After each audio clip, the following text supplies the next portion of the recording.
সারা জীবন ভাবলি রে তুই পরের ভাবনা রে মোনা, নিজের লাগিয়া কি দিন মন নিজেই ভাবলি না। ঠিক না? এবার হালকা ইকো হবে। তুমি কোথাও যাইয়ে না বাবু, তোমার আজকে ছুটি নাই। সারা জীবন ভাবলি রে তুই, খুব হালকা। সারা জীবন ভাবলি রে তুই পরের ভাবনা রে মোনা, নিজের লাগিয়া কি দিন মন নিজেই ভাবলি না।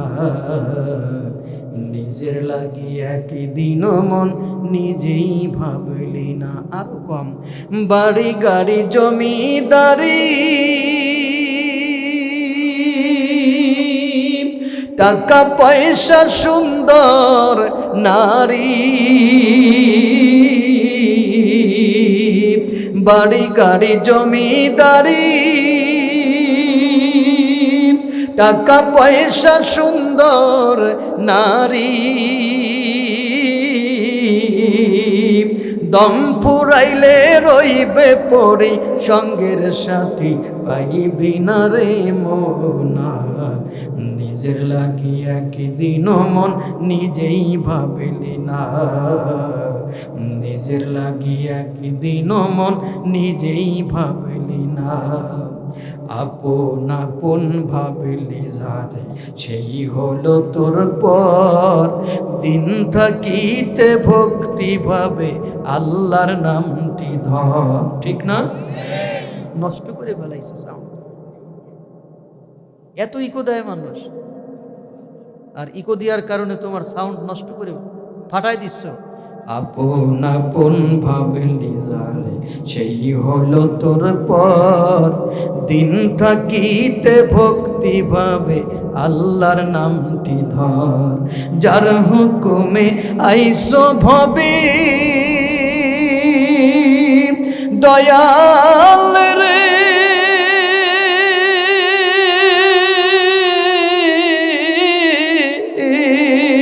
যার হুকুমে আইসো ভাবে তার তলবে যেতে হবে। ধোঁকাবাজি চলবে না রে, ধোঁকাবাজি চলবে না রে, সময় পাইবি না রে মোনা, নিজের লাগিয়া কি দিন মন নিজেই ভাবলি না। সারা জীবন ভাবলি রে তুই পরের ভাবনা রে মোনা, নিজের লাগিয়া কি দিন মন নিজেই ভাবলি না। নিজের লাগিয়া কি দিন মন নিজেই ভাবলি না। স্যার আপনার ছুটি, ভালো থাকেন আর দোয়া করে না। তো ভাইরা, আমরা আর দেরি না করি, কোরআন থেকে কথা বলি। যারা দাঁড়িয়ে আছেন অনুরোধ করব যে আপনারা বসে পড়েন, আর যারা বাদাম খাচ্ছেন তাদেরকে অনুরোধ করব যে আপাতত আর বাদাম খাওয়া চলবে না। এই যে বসেন, আপাতত বাদাম খাওয়া কি চলবে না। আমরা একটু জিকির করি, লা ইলাহা ইল্লাল্লাহ, লা ইলাহা, বিলাল পরে কালিমা, ওমায়া তাকে দেই যে জ্বালা, বিলাল পরে কালিমা, ওমায়া তাকে দেই যে জ্বালা। আল্লাহ বলেন সবুর কর বান্দা, খুলে দিব জান্নাতের তালা। লা ইলাহা, জোরে জোরে লা ইলাহা। পাখির গানে গানে হাওয়ার টানে টানে, হাওয়ার টানে টানে পাখির গানে গানে ওই নামেরই গান শোনা যায়, ওই নামেরই সুর শোনা যায়। হইলে পাগল পারা লা ইলাহা, আর কিচ্ছু করা লাগবে না। লা ইলাহা ইল্লাল্লাহ, লা ইলাহা ইল্লাল্লাহু মুহাম্মাদুর রাসূলুল্লাহ। সকলে পড়ুন সাল্লাল্লাহু। শুধু বেশ একটু কমাই দেবার, সব ঠিক আছে। শোনেন, আমি 25 বছর ওয়াজ করি। ও তো খুব ছোট মানুষ, মানে এই 25 বছর আগে ওর জন্মই হয় নাই। তো তখন অনেক মাইকওয়ালা, অনেক অপারেটর আমার হাতে, মানে আল্লাহ তাদের এত বড় করেছে যে কারো 3 তলা বাড়িও হয়ে গেছে অনেক মাইকওয়ালার। যখন এই 25 বছর আগে তার কিছুই ছিল না। তো এরাও একদিন অনেক বড় হবে, অনেক টেকনিশিয়ান হবে। হ্যাঁ, এরা পারবে, ওদের জন্য দোয়া করতে হবে, ঠিক কিনা? তা আসেন, আল্লাহ ওর দীর্ঘ হায়াত দিন এবং ওর সাউন্ডের মধ্যে বরকত বাড়ায় দিন, আমিন বলেন। এখন পরিবেশ ঠিক হয়ে গেছে না? জি, আমার সাথে পড়ে না, আউযু বিল্লাহি মিনাশ শাইতানির রাজিম, বিসমিল্লাহির রাহমানির রাহিম, আলিফ লাম রা, কিতাবুন আনজালনাহু ইলাইকা লিতুখরিজান নাসা মিনাজ-যুলুমাতি ইলান নূর। আমার সাথে পড়ুন সাদাকাল্লাহুল আজিম। সম্মানিত ভাইরা, আমি মহাগ্রন্থ আল কোরআনুল কারীমের 14 নম্বর সূরা ইব্রাহিমের 1 নম্বর আয়াত তেলাওয়াত করেছি। বাংলা মানেটা বলে দিই। এখানে আল্লাহ বলছেন আলিফ লাম র। আপনারা 1.5 ঘন্টা বসে থাকতে পারবেন না? আমার কথা দেন যে 1.5 ঘন্টায় কোনো উঠা বসা করবেন না। বসেছেন, একবারে আখেরি দোয়া করে যাবেন, এই মন নিয়ে। কয়জন বসেছেন একটু হাত তোলেন তো। এই দাঁড়ান, ধরে রাখেন, আর আশেপাশে তাকান তো, কুন্ডি কুন্ডি তোলে নাই, কারণ ওরা 15 মিনিট পরে উঠবে, ওদের এখন একটু ছুটি দেব আমরা। কি সবাই তুলেছে? আল্লাহ কবুল করে নিন, বলেন আমিন। জি, আসেন, আমি যে আয়াত পড়েছি বাংলা মানেটা বলি। এখানে আল্লাহ বলছেন আলিফ লাম র, এটা হরুফুল মুকাত্তাআত।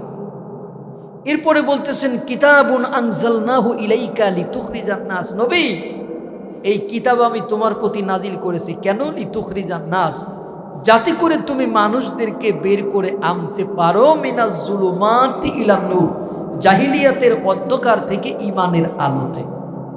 রব্বুল আলামিন এই আয়াত নিয়ে কিছু কথা বলবার তৌফিক আমাকে দেন, সকলকে শুনে বুঝে আমল করবার তৌফিক দেন, কন্যা আমিন।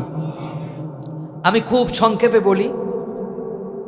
এখানে আল্লাহ বলতেছেন আলিফ লাম র, এটা হরুফুল মুকাত্তাআত। আল্লাহর কোরআনে 29টা সূরার প্রথমে আল্লাহ হরুফুল মুকাত্তাআত ব্যবহার করেছেন। খুব মন দিয়ে শুনবেন।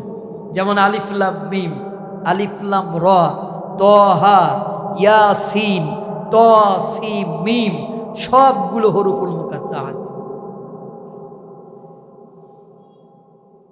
এই হরুফুল মুকাত্তাআত এটারে বলা মুতাশাবিহা।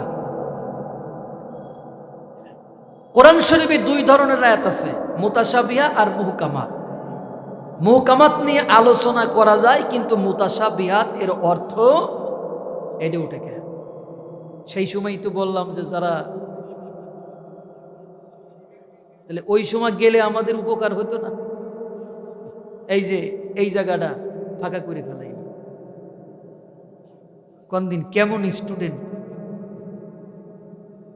তা এখন আসেন, মুতাশাবিহাত এর অর্থ আল্লাহ সারা দুনিয়ার কেউ কথা বলতে হবে, জানেন না? আসলে এটা অনেকেই আপনারা জানেন না, এই জন্য কথা বলতে পারতেছেন না।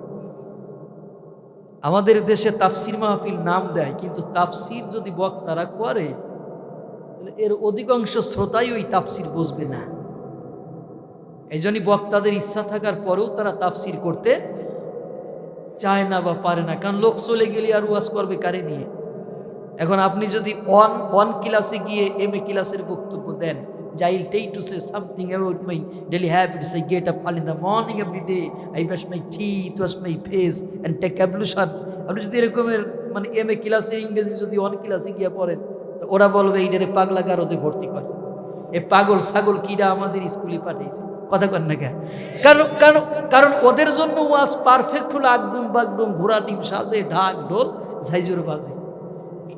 এই জন্য আমরা তাফসির মাহফিল নাম লিখি, কিন্তু তাফসিরের শ্রোতা কয়টা আছে আর তাফসিরের বক্তা কয়টা আছে আমার আপনি বলেন তো।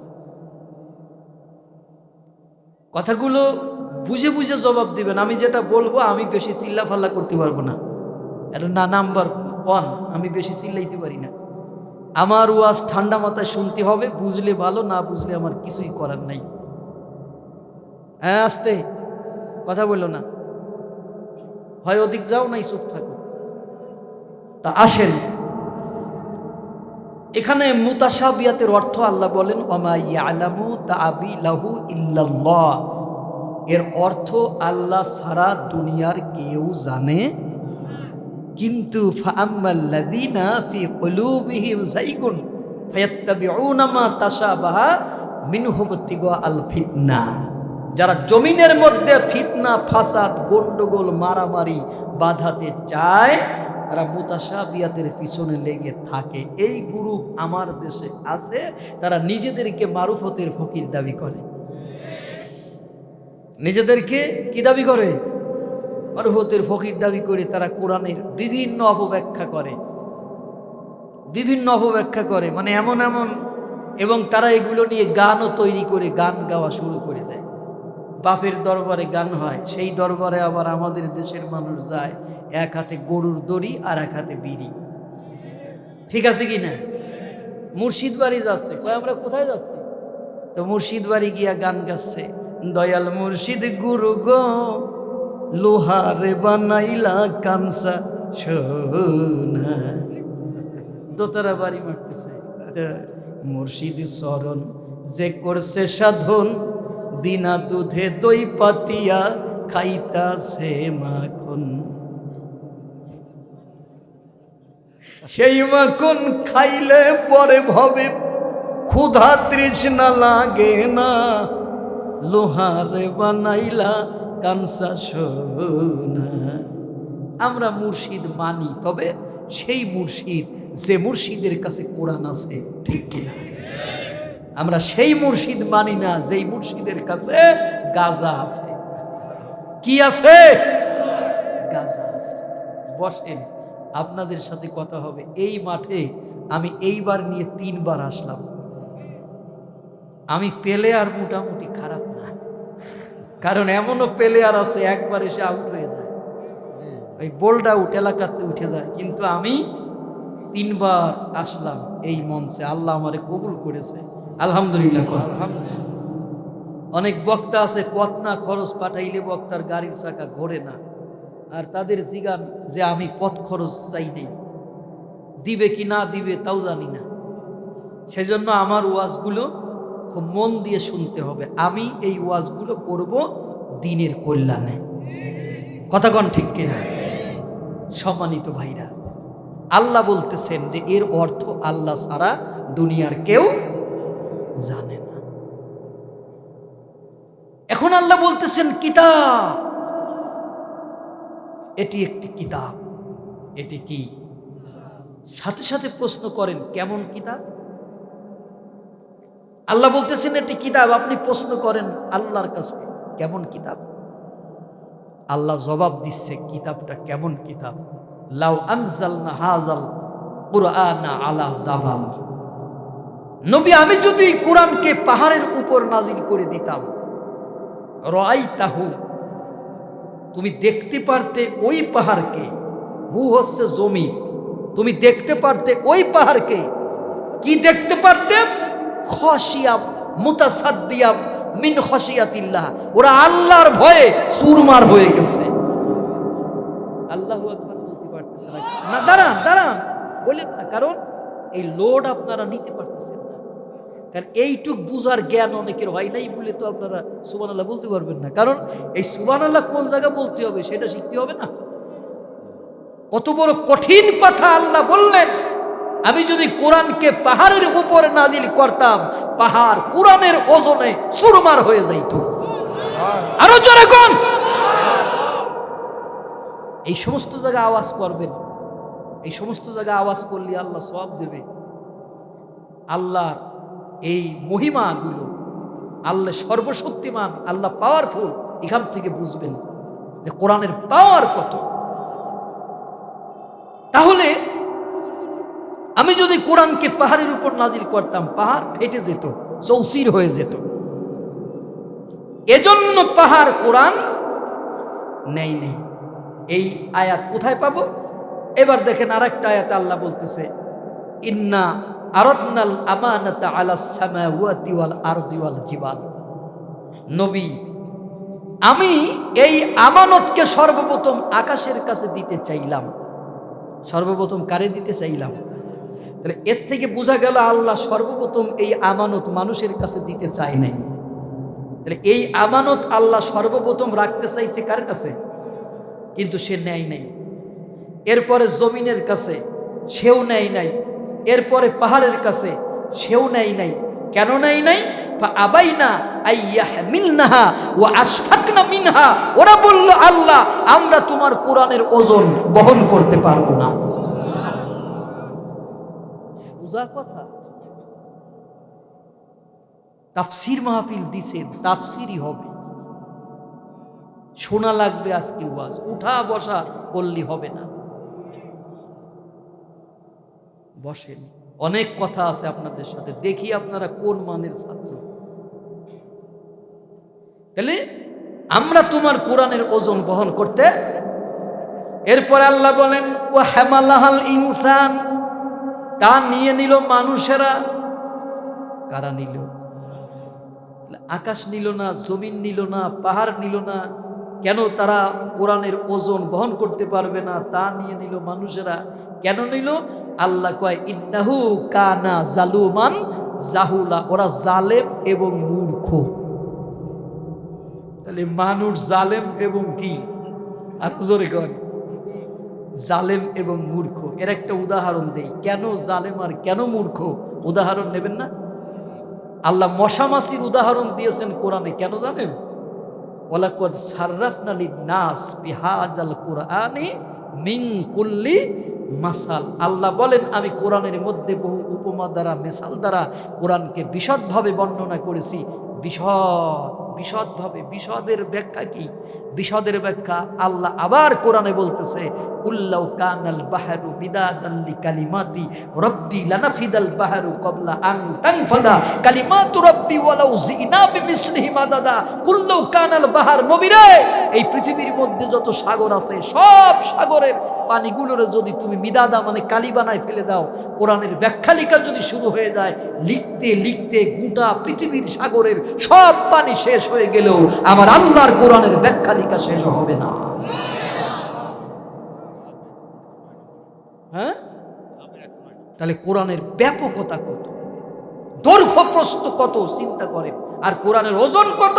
পাহাড়ের উপর নাজিল করলে পাহাড় ফেটে যাইত, আকাশ ভেঙে যেত, জমিন ধসে যেত। এজন্য তারা নেয় নেই। আর সেই কোরআনের মাহফিলে এসে তুমি বাদাম খাও। কত বড় জালেম আর কত বড় মূর্খ। আল্লাহ কয়, ইন্নাহু কানা জালুমান জাহুলা, ওরা জালেম আর মূর্খ। এই কথার থেকে কি আর কোনো কথার দরকার আছে? তাফসীর মাহফিলে বসে এমন ভাবে বসবে যেন আঠার মতো হেঁটে যায়, কিন্তু তাফসীর মাহফিলের আশেপাশে বসে কথা বলে, ওরা কত বড় জালেম। আল্লাহ কয়, ইজা কুরিয়াল কোরআন, যখন তোমার সামনে কোরআনের তেলাওয়াত হবে, ফাস্তামিউ লাহু, ওটা মনোযোগ সহকারে শুনবা। শুধু শুনবাই না, ও আনসিতু, চুপচাপ থাকবা। আর মাহফিলের আশেপাশে এসে কথা বলে, ওরা কত বড় জালেম, কত বড় মূর্খ, এটা বুঝতে কি আর কোনো উদাহরণের দরকার আছে? কোরআনের মাহফিলে বসে তুমি চলে যাচ্ছ, কেন যাচ্ছ? তুমি ওখানে গিয়ে চা খাবা, তুমি কোরআনের মাহফিলকে রিফিউজ করেছো, প্রত্যাখ্যান করে তুমি চলে গেলে।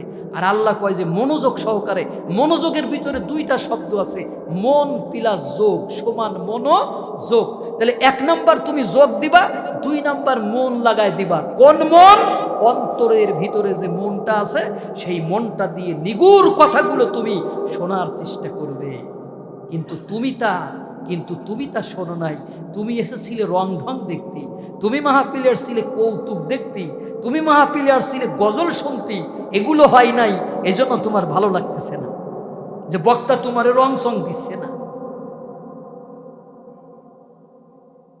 তাফসীর মাহফিল নাম দেয়, কিন্তু চলে অনেক জায়গা ভণ্ডামি। কথা বল না কেন?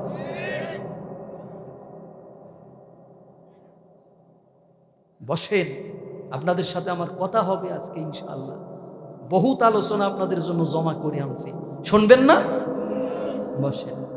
তাহলে মানুষ জালেম এবং মূর্খ একটা উদাহরণ দিই, শোনেন। একটা লোকের, সে মাঠে গেছে, মাঠে গিয়ে ধান কেটে ছোট ছোট আটি বাঁধে মাগুরাতে। 10 আটি দিয়ে একটা বোঝা হয়। এই 10 আটি ধানের বোঝা সে যখন মাথায় নিবে, ঠিক সেই সময় তার 10 বছরের ছেলে গিয়ে বলতেছে, বাবা এই বোঝাটা আমার মাথায় দাও। বলেন তো, এই 10 বছরের ছেলের মাথায় যদি 10 আটি ধানের বোঝা দিয়া যায়, ও কি মাটির উপরে থাকবে না মাটির ভিতরে যাবে? ও মাটির ভিতরে ঢুকে যাবে না? পৃথিবীর কোন নিষ্ঠুর বাবাও এত বড় ধানের বোঝা ছেলের মাথায় দেবে না। বাবা বলে দেওয়া যাবে না, ছেলে বলে ধান না দিলে বাড়ি যাব না। বাবা মহা ঝামেলার মধ্যে পড়ে গেল। বাবা 1 আটি ধান ছেলের মাথায় দিয়েছে, 1 আটি ধান নিয়ে ছেলে উষ্টা খাচ্ছে। উষ্টা খাওয়া বোঝেন, মানে শীত হয়ে পড়তেছে। বাবা ধরতে যায়, ছেলে বলে ডোন্ট টাচ, ধরা যাবে না। বাবা মহা ঝামেলার মধ্যে পড়ে গেল। নিজের মাথায় 10 আটি, ছেলের মাথায় 1 আটি। বেশিক্ষণ তিনি মাথায় করে রাখতে পারতেছে না, কষ্ট পাচ্ছে। হঠাৎ করে বুদ্ধি খাটাইয়া ছেলের মাথার আটিটা বাম হাত দিয়ে একটু উঁচু করে ছেলের মাথার সাথে ধরেছে। ছেলে দেখতেছে ওজন নাই, হালকা হয়ে গেছে। ছেলে কয়, বাবা আমি বড় হয়ে গেছি, ধান নিয়ে শিখে গেছি। ও গাধা জানে না ধানের ওজন ওর মাথায় নয়, ধানের ওজন ওর বাবা বাম হাতের মধ্যে। ঠিক কিনা বলে?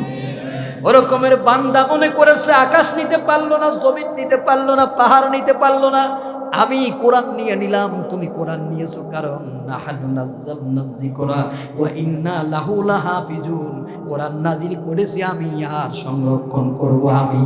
তাহলে কোরআনের ওজন তোমার মাথায় নয়, কোরআনের ওজন আমার আল্লাহর কুদরতি হাতে।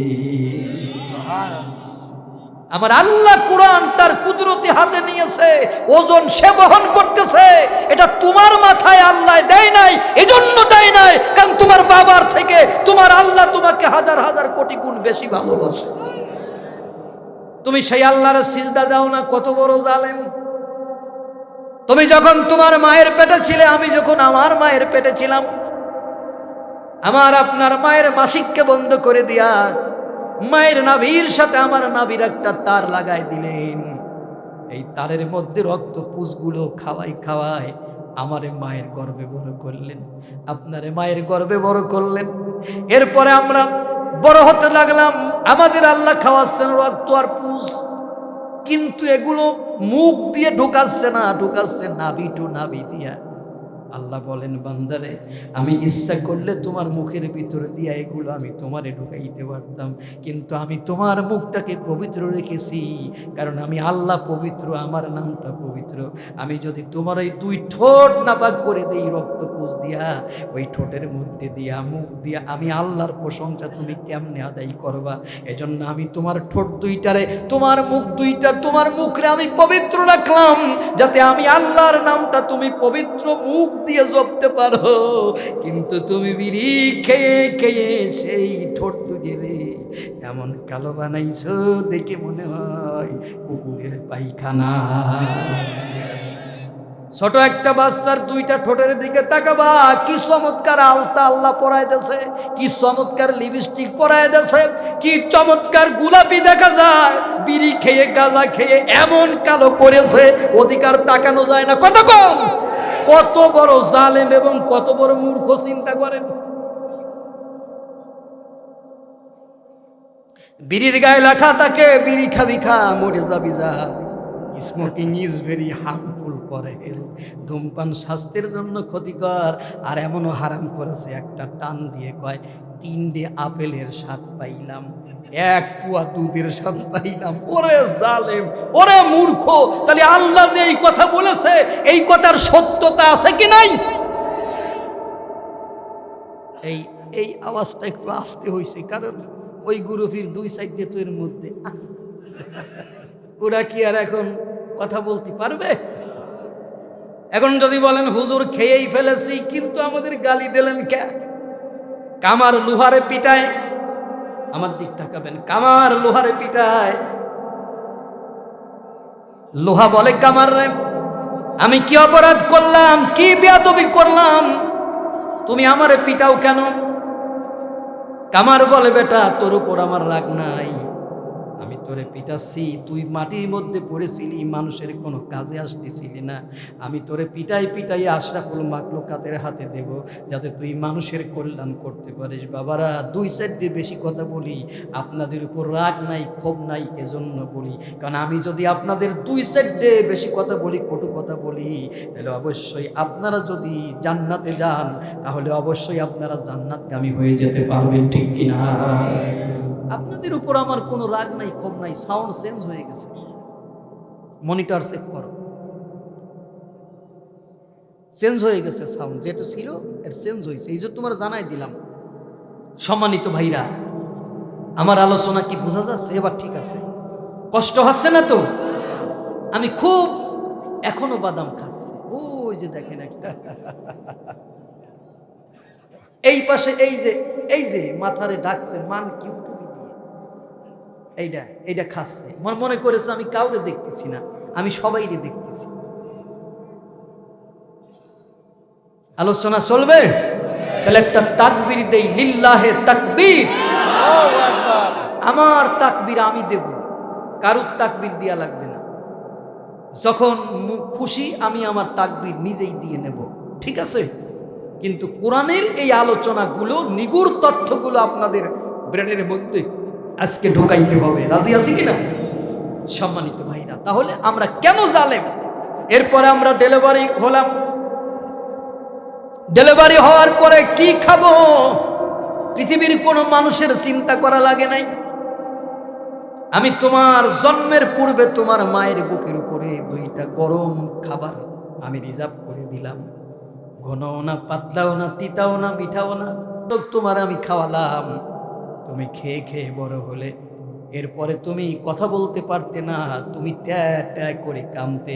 আমি আল্লাহ তোমারে আল্লামাহুল বায়ান, আমি তোমারে বায়ানের জ্ঞান, আমি তোমারে বায়ান দিলাম, কথা বলবার ক্ষমতা দিলাম। তুমি এই কথারে পাইয়া, কথার শক্তি পাইয়া কথা বলতে শিখে তুমি আমি আল্লাহর প্রশংসা করো না, তুমি স্লোগান দিয়ে বেড়াও, অমুক নেতার চরিত্র ফুলের মতন পবিত্র, অথচ অ্যানালাইসিস করে দেখা গেছে ও হলো সাদাবাজ, ও হলো 2 নাম্বার, 3 নাম্বার, 8 নাম্বার লোক। কথা বল না, কিন্তু তুমি স্লোগান দিয়ে বেড়াচ্ছ অমুকের চরিত্র ফুলের মতন পবিত্র। এইটা কি রেকর্ড হচ্ছে না? মাইয়াল ফিজু মিন কাউলিন ইল্লা লাদাইহি রাকিবুন আতীদ। ওরা এমন কিছু করে না, এমন কিছু বলে না যা ফেরেশতারা রেকর্ড করে না। এটা তো রেকর্ড হলো। তাহলে তুমি যে এই যে একটা সোরের নামে স্লোগান দিছো অমুকের চরিত্র ফুলের মতন পবিত্র, এইটা তো রেকর্ড হয়ে গেল।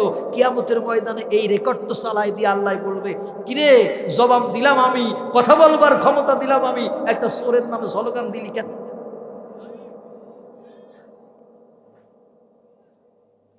কথা বল না কে?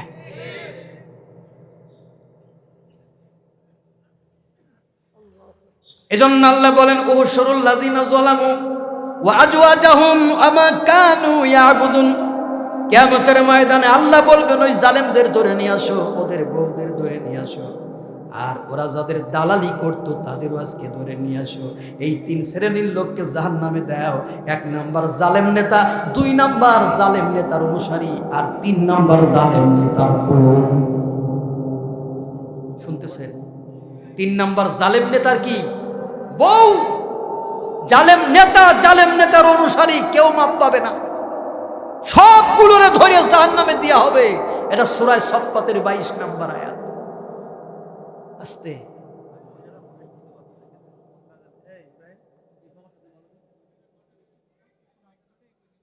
মহিলারা শুনতে পারতেছে না, আগায় নিলি শুনবে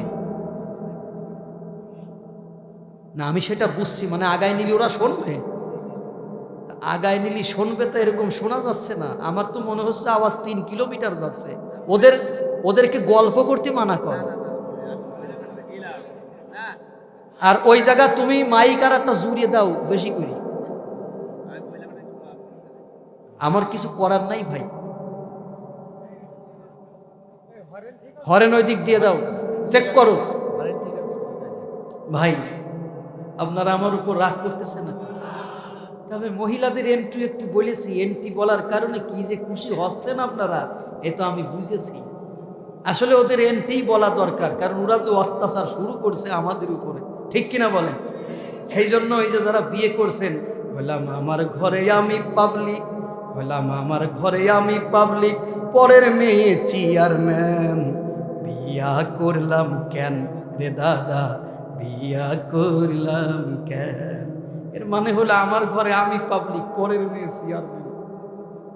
এই চেয়ারম্যানই ভাব দেখাতে যাই আপনারা ওদের উপর অত্যাচারিত হয়ে যাচ্ছেন, ঠিক না?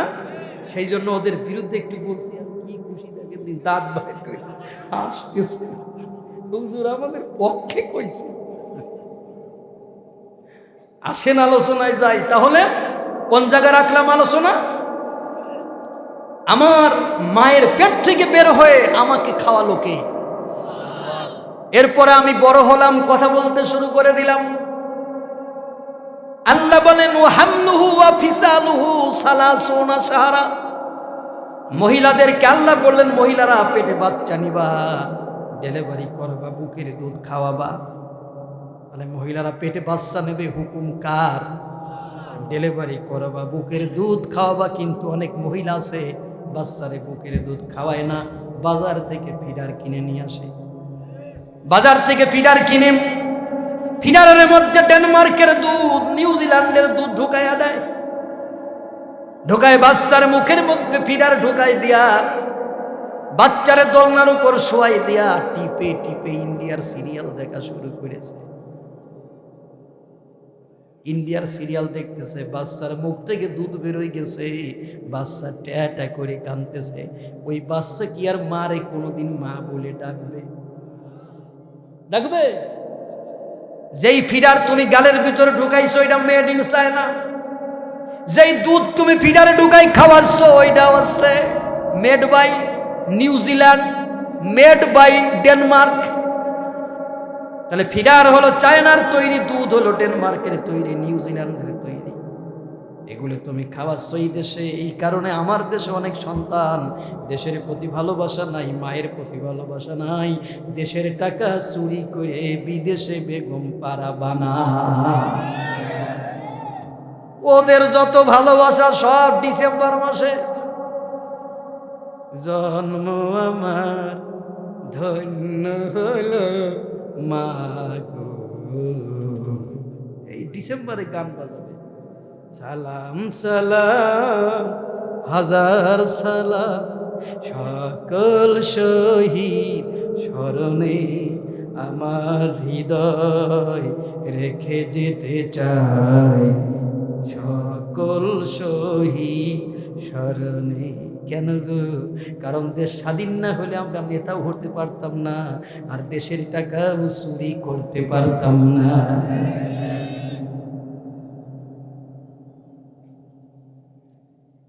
কথা বলা যাবে, টুকটাক আওয়াজ করা যাবে না, আর এই মঞ্চের সামনে দিয়ে কেউ আসবেন না। বন্ধুগণ আমার,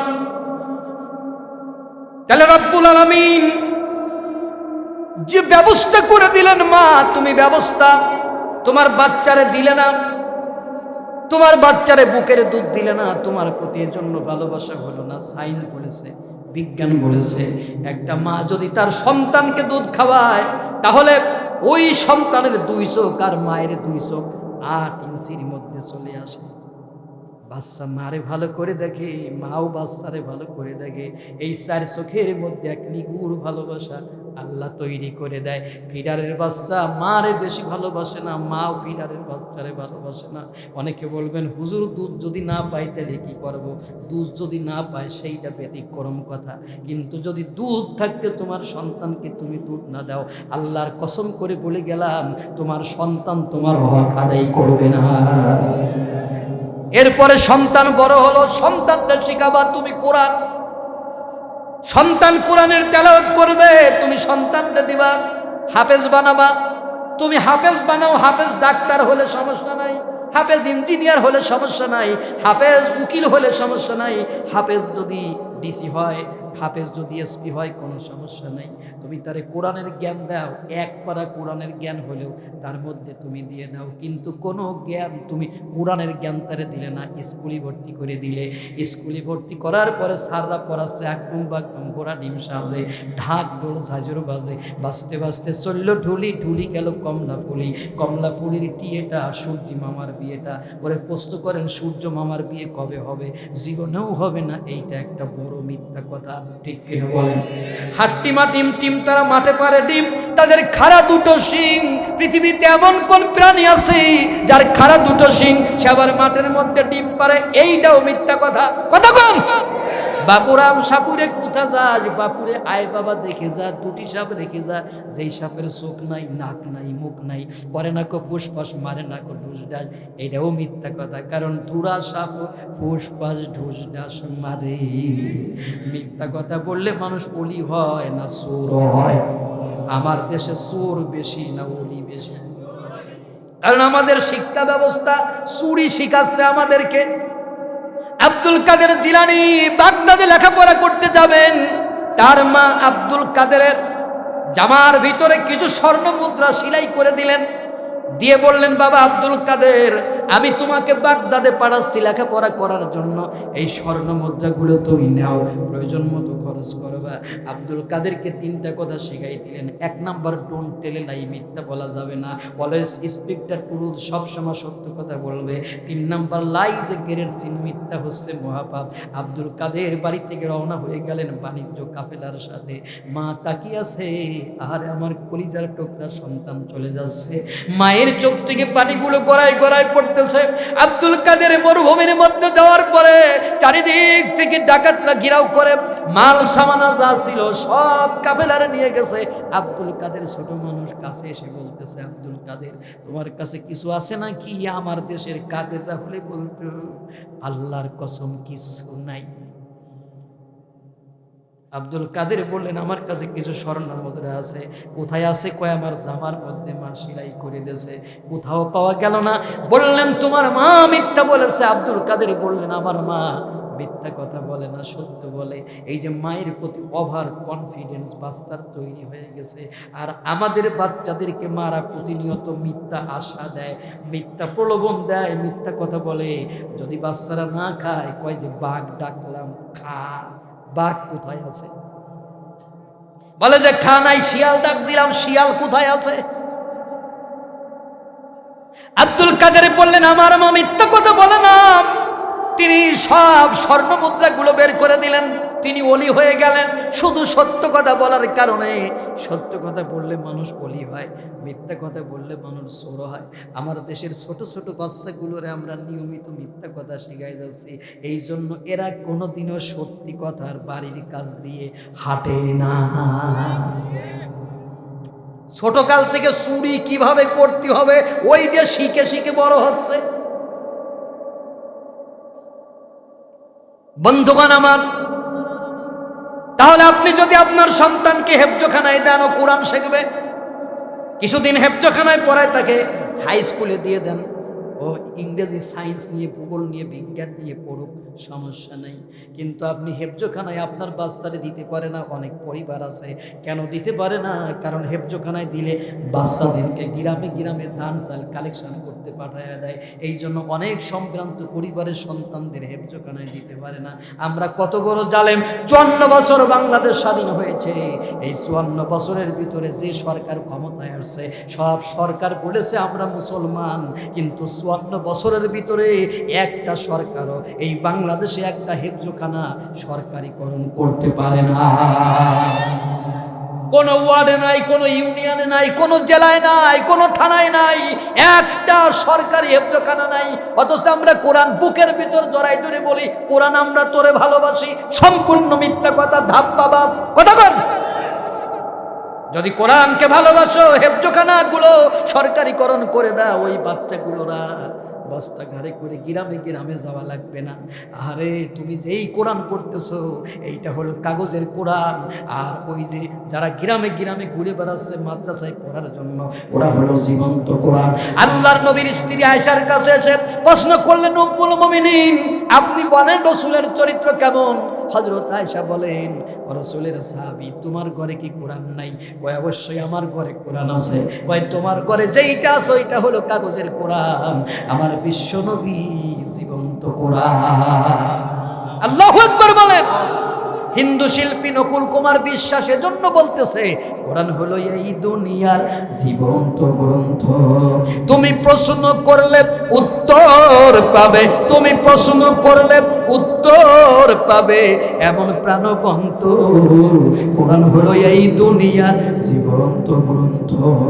যদি প্রশ্ন করো তোমার নাম কি হে প্রাণপতি, বলবে তখন ইন্নাহুলা কোরআনুন কারীম। যদি প্রশ্ন করো কোরআন তোমার দেশের বাড়ি কই, বলবে সে লাউহে মাহফুজ ঠিকানাহীন নই। বলো দুনিয়াতে আছে কটা বই, এমন মধুমন্ত কোরআন হলো এই দুনিয়ার জীবন্ত গ্রন্থ। কিন্তু মানুষ তার বক্তব্য কোরআন জীবন্ত, তুমি তার যে প্রশ্ন করবা সে উত্তর দিতে পারবে, তার কথা সত্য না মিথ্যা? আরো জোরে কোন। যদি আপনি কোরআনে প্রশ্ন করেন, মা ইসমুকা, কোরআন তোমার নাম কি, জবাব দিতে পারবে কিনা? আস্তে কোন কে। যদি এই কোরআনকে প্রশ্ন করেন, ও কোরআন তোমার নাম কি, জবাব দিতে পারবে? প্রশ্ন করেন, কোরআন তোমার নাম কি, উত্তর নেন নেন।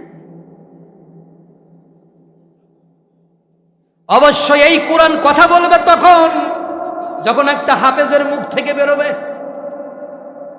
একটা কারীর মুখ থেকে বেরোবে, একটা মুহাদ্দিসের মুখ থেকে বেরোবে, একটা আলেমের মুখ থেকে বেরোবে, একটা তাফসীর কারকের মুখ থেকে বেরোবে। এই জন্য আমার দেশের কিছু শয়তান আছে, তারা কাগজের কোরআনকে চুমা খায় আর হুজুরের গলায় ফাঁসির দড়ি দেয়। ওরা ভালো করে বুঝেছে এই কোরআন যদি বন্ধ করতে হয়, তাফসীর কারকদের কণ্ঠ বন্ধ করে দিতে হবে। এই কোরআন যদি বন্ধ করতে হয়, ইমামদের কণ্ঠ বন্ধ করে দিতে হবে। এই কোরআন যদি বন্ধ করতে হয়, আলেমদের কণ্ঠ বন্ধ করে দিতে হবে। এই জন্য ওরা কাগজের কোরআনের কণ্ঠ নাই, কোন জায়গা চেপে ধরবে, এই জন্য আলেমের কণ্ঠ চেপে ধরে। ঠিক কিনা বলেন?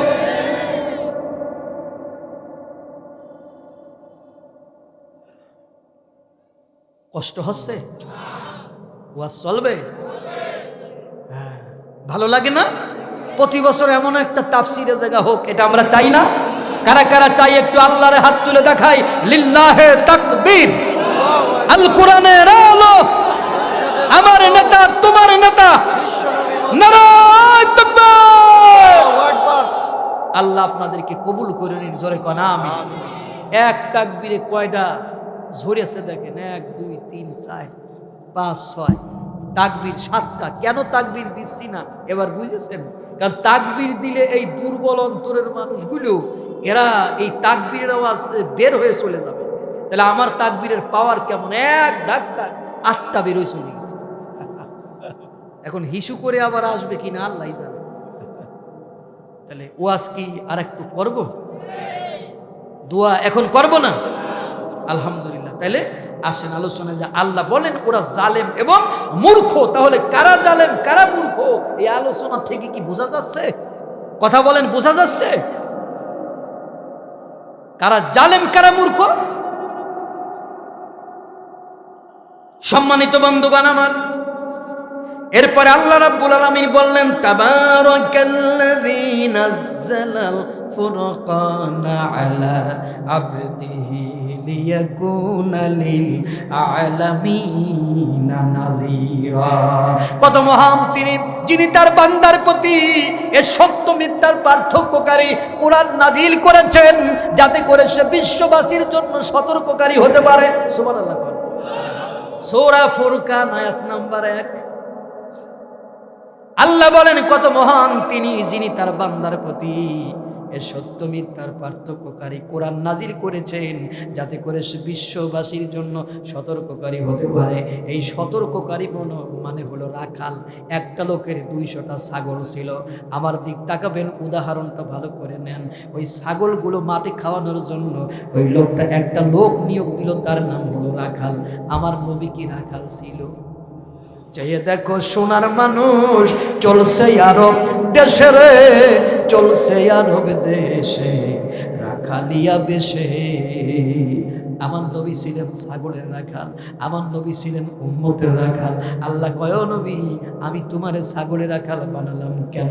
নবী কয়, আল্লাহু আ'লাম, তুমি ভালো জানো। আল্লাহ কয়, নবী, আমি তোমারে ছাগলের রাখাল বানাইছি। এই ছাগল তোমারে মারে না, কামড়ায় না। ছাগলগুলোরে খাওয়াতে মাঠে নিয়ে যাও, ছাগলগুলো হয়তো উল্টা দৌড় মারে, কিন্তু তোমারে মারে না, তোমারে কামড়ায় না। ও নবী, এরপরে এমন একটা জাতির রাখাল তোমারে বানাবো, ওই জাতিরে তুমি জাহান্নামের পথ থেকে জান্নাতে নিতে চাইবে। ওরা তোমারে মেরে মেরে ক্ষত বিক্ষত করে দেবে। ও নবী, সেই দিন যাতে তুমি একটু ধৈর্য ধারণ করে থাকতে পারো, এই কারণের জন্য আমি তোমার এক ছাগলের রাখাল বানাইয়া শক্ত করে নিলাম। একটা লোকের 200টা ছাগল ছিল। ছাগলগুলো খাওয়ানোর জন্য লোকটা একটা রাখাল নিয়োগ দিল, তার বেতন হলো 12,000।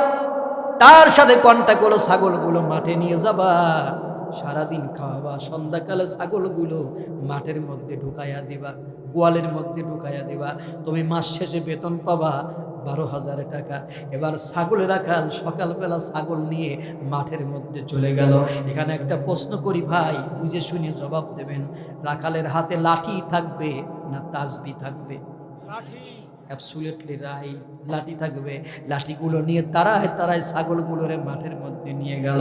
এবার ছাগলগুলো মাঠের মধ্যে ছেড়ে দিয়া লাঠি হাতে করে রাখাল দাঁড়িয়ে আছে। পাশে কচি ধান আছে, শুকনা ঘাস খাইতে ছাগলের ভালো লাগে না। ছাগলের মন চায় আমি একটু কচি ধান খেয়ে আসি, কিন্তু যাইতে পারে না। রাখালের হাতে লাঠি আছে, যদি আমারে ধরে পিটুনি দেয়। রাখাল যায় না।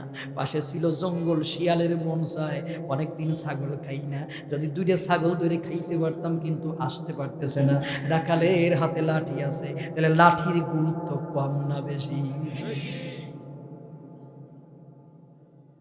রাখাল চিন্তা করলো, আরে ছাগল তো ভদ্র সভ্য, এই ছাগলগুলো এমনি খাইলো, শিয়ালও নাই। পরের দিন আবার ছাগলগুলো আই না, মাঠের মধ্যে ছেড়ে দিয়া রাখাল লাঠি মাথার কাছে দিয়ে ঘুমাই পড়েছে। ছাগল তো এমনি খায়, আমি দাঁড়াই থাকবো কেন? এবার ছাগলগুলোর লিডার বলল, ও ছাগলেরা, এই যে পাশে ধান আছে, আমরা শুকনা খাবার কতদিন খাইছি রাখালের লাঠির ভয়ে, আজকে চলো আমরা একটু কচি কচি ধান খেয়ে আসি। ওরা ধান খেতে লেগে গেল। এবার জমিনের মালিক ছাগলগুলোর দাবড়াইয়া তারা দিয়া 30টে ধরে গাছের সাথে ঝুলাই ফেলে দিল। ছাগলও মারবো, ছাগলের মালিকেরও মারবো। ছাগলগুলো দৌড়াইতে দৌড়াইতে ঢুকে গেল একটা জঙ্গলের মধ্যে। গতকাল যে শিয়ালগুলো ছাগল খাইতে পারে নাই, আজকে সেই শিয়ালের লিডার কইয়া, আইয়ুহাল শিয়াল, হে শিয়ালের গোষ্ঠী, ছাগল ধরে ধরে খা। ওরা 20টা ছাগল খেয়ে ফেলে দিল। এবার 50টা ছাগল হারাই গেল। তার মানে মালিককে ধরলো, জমির মালিক ধরলো 30টা, শিয়ালে খাইলো 20টা, 50টা ছাগল হারাইয়া। রাখাল এবার ছাগলগুলো নিয়ে যখন গোয়ালের মধ্যে ঢুকাবে, মালিক বলল, বেটা আগের দিন গুনি নাই, আজকে না গুনে ঢুকাইতে দেব না। এবার গুনে দেখলো 50টা ছাগল নাই। এবার আপনারা বিচার করে দেন, এবার ছাগলের মালিকের, ছাগলের রাখালের গলায় ফুলের মালা যাবে না জুতার মালা যাবে?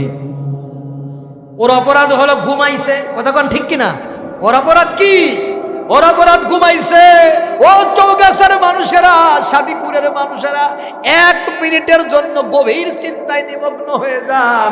যদি 200টা ছাগলের রাখাল ঘুমাইলে 50টা ছাগল হারায় যায়। উম্মতের রাখাল বিশ্ব নবী যদি ঘুমায় থাকতো তাহলে একটা উম্মত আল্লাহর জান্নাতে যাইতে পারতো না।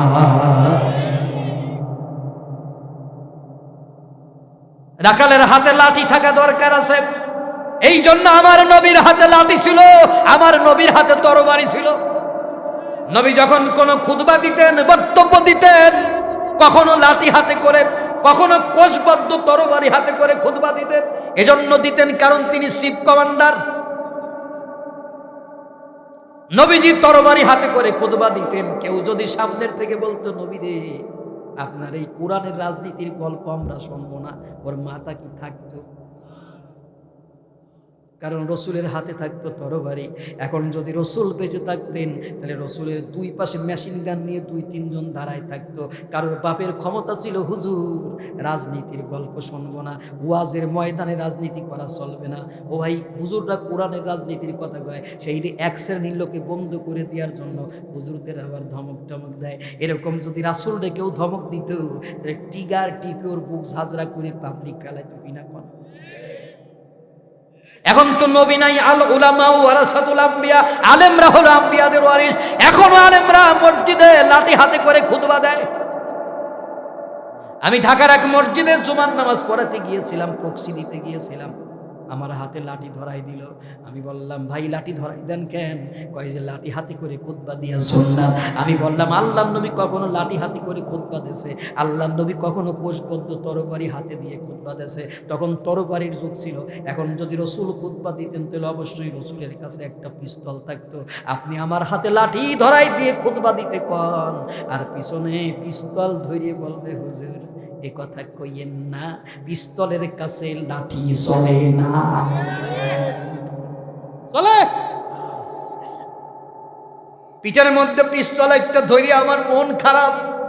ধরেন আমার মা মরে গেছে, বাপ মরে গেছে, কান্তি ইচ্ছা করতেছে, পিঠের মধ্যে পিস্তল একটা ধরে কয়, হুজুর একটু হাসেন।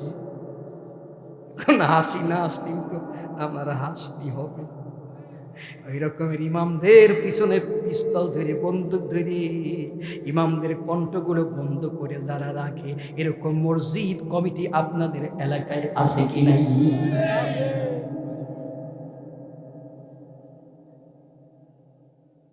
আমি মহিলাদের আওয়াজ, মহিলারা আমার ওয়াজ শুনতে না পারলেও তাদের আওয়াজ আমি শুনতে পাচ্ছি। আরে মা, কি কণ্ঠ তোমার, তোমার গলার আওয়াজ আমি শুনে ফেললাম, আর তোমরা কও আমার মাইকের আওয়াজ শোনা যাচ্ছে না। অথচ 3 কিলোমিটার দূর থেকে ও ইমান আলী ভাই, আমি মাইকের আওয়াজ শুনে আইছি।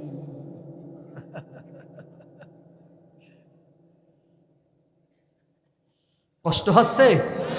আর একটু ওয়াজ করব ভাই? আমার আপনারা ছাড়বেন কোন সময়? যদি আগুন লেগে, বলবো, যদি আগুন লেগে ধ্বংস হয়ে যায়, ধ্বংস হয়ে যাই, যদি আগুন লেগে ধ্বংস হয় পৃথিবীর সব বইয়ের দোকান, বিশ্ব থেকে হারাবে না পবিত্র কোরআন। করবে কেমন করে কোরআন ধ্বংস? আগুনের তেজে করবে কেমন করে কোরআন ধ্বংস? আগুনের তেজে আছে বিশ্ব ভরা কোটি কোটি কোরআনের হাফেজ, ঠিক না?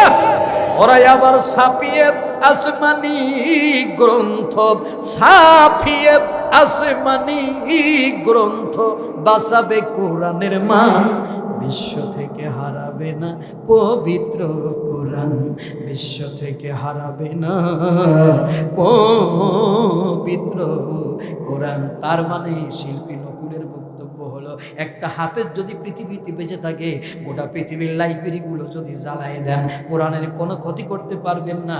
কারণ এই হাফেজ আবার হাজার হাজার কোটি কোরআন ছাপায় ফেলাবে, ঠিক কিনা বলে? তাহলে কোরআনকে যদি বন্ধ করতে হয়, হাফেজ সব মেরে ফেলানোর দরকার। কারণ হাফেজ বেঁচে থাকলে কোরআন বন্ধ করা জোরে কোন যাবে না। তাহলে কোরআনকে বন্ধ করতে হলে হাফেজের গলা চেপে ধরতে হবে, ইমামের গলা চেপে ধরতে হবে, মুফাসসিরের গলা চেপে ধরতে হবে। এই কাজটা অনেক মসজিদের কমিটি করে কিনা কোন? ও কত বড় জালেম!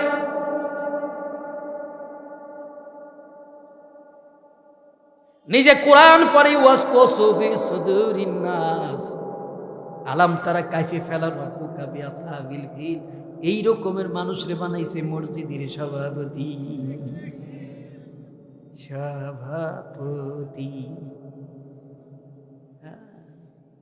সারা জীবন সুদ খাইছে, ও হলো অবসর প্রাপ্ত সুদখোর, ওরে বানাইছে মসজিদের সভাপতি। ইমাম যখন হক কথা বলতে যায় সুদের বিরুদ্ধে, হুজুর যদি আর সামনে বাড়েন তাহলে হুজুরের বেতন কাটা, কথা কর না কেন?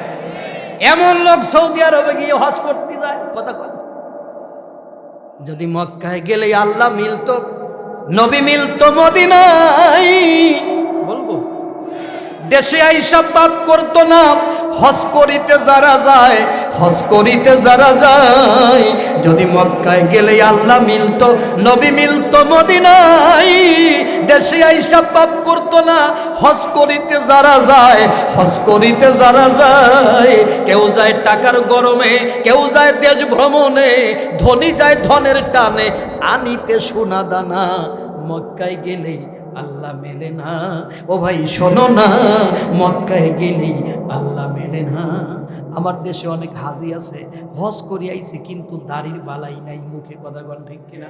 অনেক হাজি হজ করে আইছে, এক ওয়াক্ত নামাজ পড়ে না, কথা কন। অনেক হাজি হজ করে আইছে, এখনো পর্যন্ত কোরআনের বিরুদ্ধে কাজ করে যাচ্ছে জমিনের ভিতরে। এরা হজ করে নাই, এরা পিকনিক করিয়েছে। যদি মক্কায় গেলে আল্লাহ মিলতো, নবী মিলতো মদিনায়, দেশে হিসাব পাপ করতো না। হজ করিতে যারা যায়, তার মানে আল্লাহ রসুল যদি মক্কা মদিনায় গেলে পাওয়া যাইতো, তাহলে আবু জাহেলেরই পাওয়ার কথা। ওই আবু জাহেল মক্কাতে থাইকা যখন আল্লাহরে পাইল না, তুই বাংলাদেশের সেকেন্ড আবু জাহেল, তুই মক্কায় গিয়ে আল্লাহরে পাবি না। বন্ধুগণ আমার, আল্লাহ পাক তার নবীরে বলতেছেন, নবী আমি তোমারে রাখাল বানালাম, আমি তোমারে সতর্ককারী বানালাম, আমি তোমারে লিডার বানালাম। লিডার কেমন হবে, নেতা কেমন হবে? হযরত ওমর মরুভূমির মধ্যে চলে গেলেন।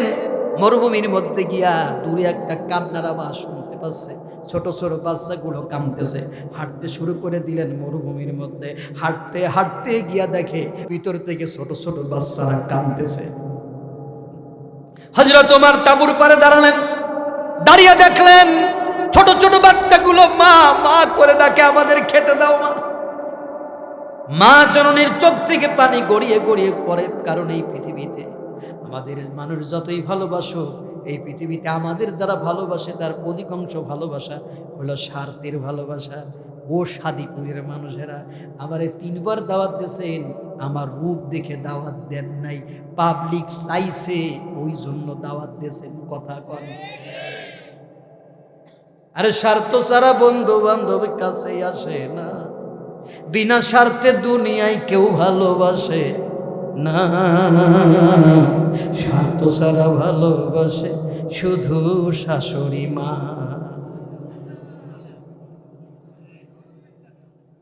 শাশুড়িরা খুশি হয়ে গেছে, এই মানালি ভাই খুশি হয় নাই? হ্যাঁ, শাশুড়িরা খুশি হয় নাই।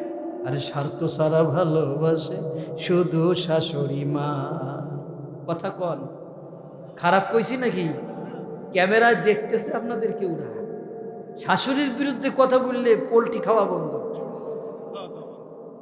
আপনি যদি শাশুড়ি আম্মার ভালোবাসা পেতে চান, নিজের মারে মা ডাকে না, অন্যের মারে মা মা বলে ডাকে, ও মা, ও মা, আম্মা, আম্মা গো। নিজের মারে মা ডাকে না, শাশুড়ি মা আমারে ভালোবাসে, আমি গেলে আমারে পোলট্রি জবাই করে করে খাওয়ায়। ও চৌগাছার মানুষেরা, সাদিপুরের মানুষেরা, শাশুড়ি মায়ের পোলট্রি খাবা, আগামীকাল সকালবেলা শাশুড়ি মায়ের মেয়ের ঠ্যাঙে জোরে বাড়ি মারবা। মাইরেন না, তাহলে আমি হুকুমের আসামি হব। এটা উদাহরণ দিচ্ছি। ঠ্যাঙে বাড়ি মেরে ঠ্যাংটা ভেঙে হসপিটালে ভর্তি করে শাশুড়ি আম্মার বাড়ি গিয়ে বলবা, আম্মা গো, আজকে সকালবেলা আপনার মেয়ের ঠ্যাঙে বাড়ি মেরে হসপিটালে ভর্তি করে আমার বড় কষ্ট হয়ে গেছে, স্যালাইন লাগাই দিয়েছি, খবর দিতে আম্মা একটা পোলট্রি আমারে খাওয়ান। এবার আম্মা বলবে, দাঁড়াও, ঘরের ভিতরে গিয়া কুরবানির ছুরি আনবে, এনে তোমার গলার কাছে ধরে বলবে, ওরে হারামখোর, আমার মেয়ের মেরে তুই পোলট্রি খাবি, আজকে আমি তোরে জবাই করে কাবাব বানাই খাবো। আর স্বার্থ ছাড়া বন্ধু বান্ধব কাছে আসে না, বিনা স্বার্থে দুনিয়ায় কেউ ভালোবাসে না। স্বার্থ ছাড়া ভালোবাসে শুধু আমার মা, ঠিক কিনা? স্বার্থ ছাড়া ভালোবাসে শুধু আমার মা। বেশ কমাই দাও। স্বার্থ ছাড়া ভালোবাসে শুধু আমার মা। কাদায়ার খড়কুটা দিয়ে মাটির মূর্তি গড়ে, কাদায়ার খড়কুটা দিয়ে মাটির মূর্তি গড়ে, লক্ষ টাকা মজুরি নাই মূর্তির কারি করে। কাদায়ার খড়কুটা দিয়ে মাটির মূর্তি গড়ে, লক্ষ টাকা মজুরি নাই মূর্তির কারি করে। মাই আমার সুন্দর জীবন গড়ে দিয়া মূল্য নিল না, সুন্দর জীবন গড়ে দিয়া মূল্য নিল না। স্বার্থ ছাড়া ভালোবাসে শুধু আমার মা, স্বার্থ ছাড়া ভালোবাসে শুধু আমার মা, ঠিক কিনা বল? কৌটার দুধ 2 বছর খেলে হিসেবটা পাকা, প্রতি শিশুর পিছে খরচ কয়েক লাখ টাকা। কৌটার দুধ 2 বছর খেলে হিসেবটা পাকা, প্রতি শিশুর পিছে খরচ কয়েক লাখ টাকা। শিশু দুধ পায় না, কৌটার দুধ খাওয়ান। কৌটার দুধ খাওয়াইতে গিয়া হিসাব করে দেখলেন আপনার শিশু তারে কয় টাকার দুধ খাওয়াইছে, কথা কন না কা? কৌটার দুধ 2 বছর খেলে হিসেবটা পাকা। সাউন্ড একটু সমস্যা হয়ে গেছে। কৌটার দুধ 2 বছর খেলে হিসেবটা পাকা, প্রতি শিশুর পিছে খরচ কয়েক লাখ টাকা। মাতার বুকের সুদা পান করাইয়া মূল্য নিল না, বুকের সুদা পান করাইয়া মূল্য নিল না। স্বার্থ ছাড়া ভালোবাসে শুধু আমার মা, স্বার্থ ছাড়া ভালোবাসে শুধু আমার মা। সাধকের জীবন কাটে তার মুক্তির সাধনাই, আমার মায়ের জীবন কাটে ছেলের মুক্তি কামনাই। সাধকের জীবন কাটে তার মুক্তির সাধনাই, আমার মায়ের জীবন কাটে ছেলের মুক্তি কামনাই। নকুল বলে মা ছাড়া আর আপন কেহ না, নকুল বলে মা ছাড়া আর আপন কেহ না। স্বার্থ ছাড়া ভালোবাসে শুধু আমার মা, স্বার্থ ছাড়া ভালোবাসে শুধু আমার মা। মা, মায়ের মূল্য কত, মায়ের মর্যাদা কত। জুরাইজ নাম করে একটা আল্লাহর ওলি বানি ইসরাইলদের মধ্যে ছিল। এই জুরাইজ একটা ইবাদতখানা বানাইয়া ইবাদত বন্দেগী করতেন। একদিন তার মা ইবাদতখানার বাইরে গিয়া জুরাইজ বলে ডাক দিচ্ছে। জুরাইজ তখন সিজদায় পড়ে কাঁপতেছে, আল্লাহর দরবারে সিজদায় পড়ে পড়ে কাঁপতেছে। জুরাইজের মা ডাক দিয়ে বলল, জুরাইজ আমি তোমার মা, তুমি আমার সাথে কথা বলো। জুরাইজ সেদিন সিজদায় পড়ে কাঁদতেছে। জুরাইজ মায়েরটাকে সাড়া দিল না, মা জন্মে ফিরে চলে গেল।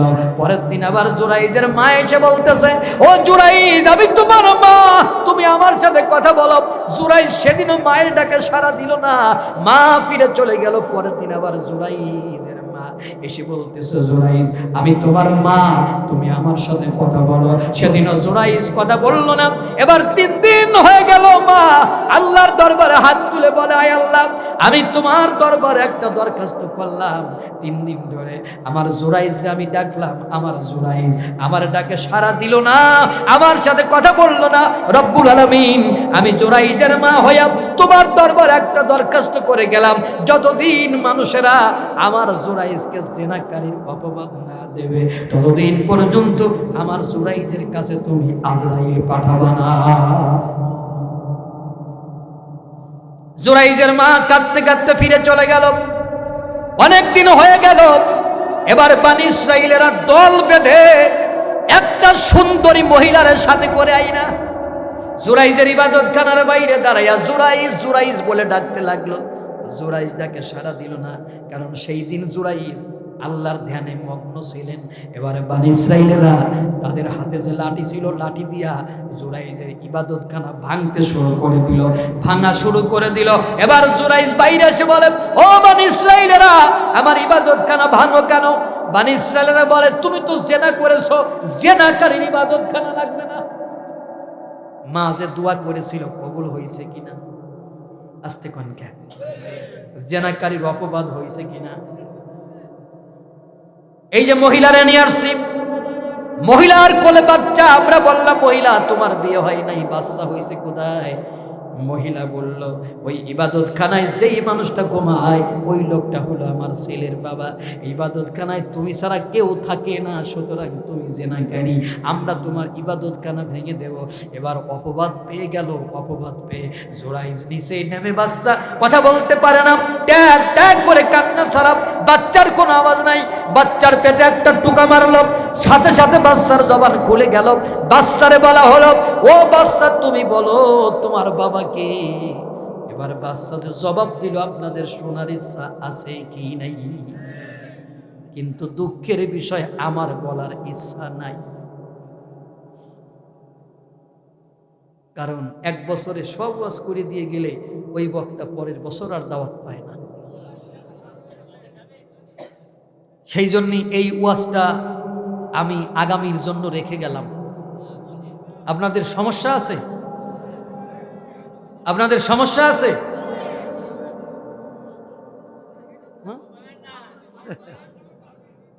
এটা কি আপনাদেরকে বলে দিয়ে যাব? আচ্ছা ঠিক আছে, আমি আখেরি দুয়ার আগে বলে দেব, কথা দিচ্ছি। এখন বলবো না, এখন আলোচনায় যাব আবার ইনশাআল্লাহ।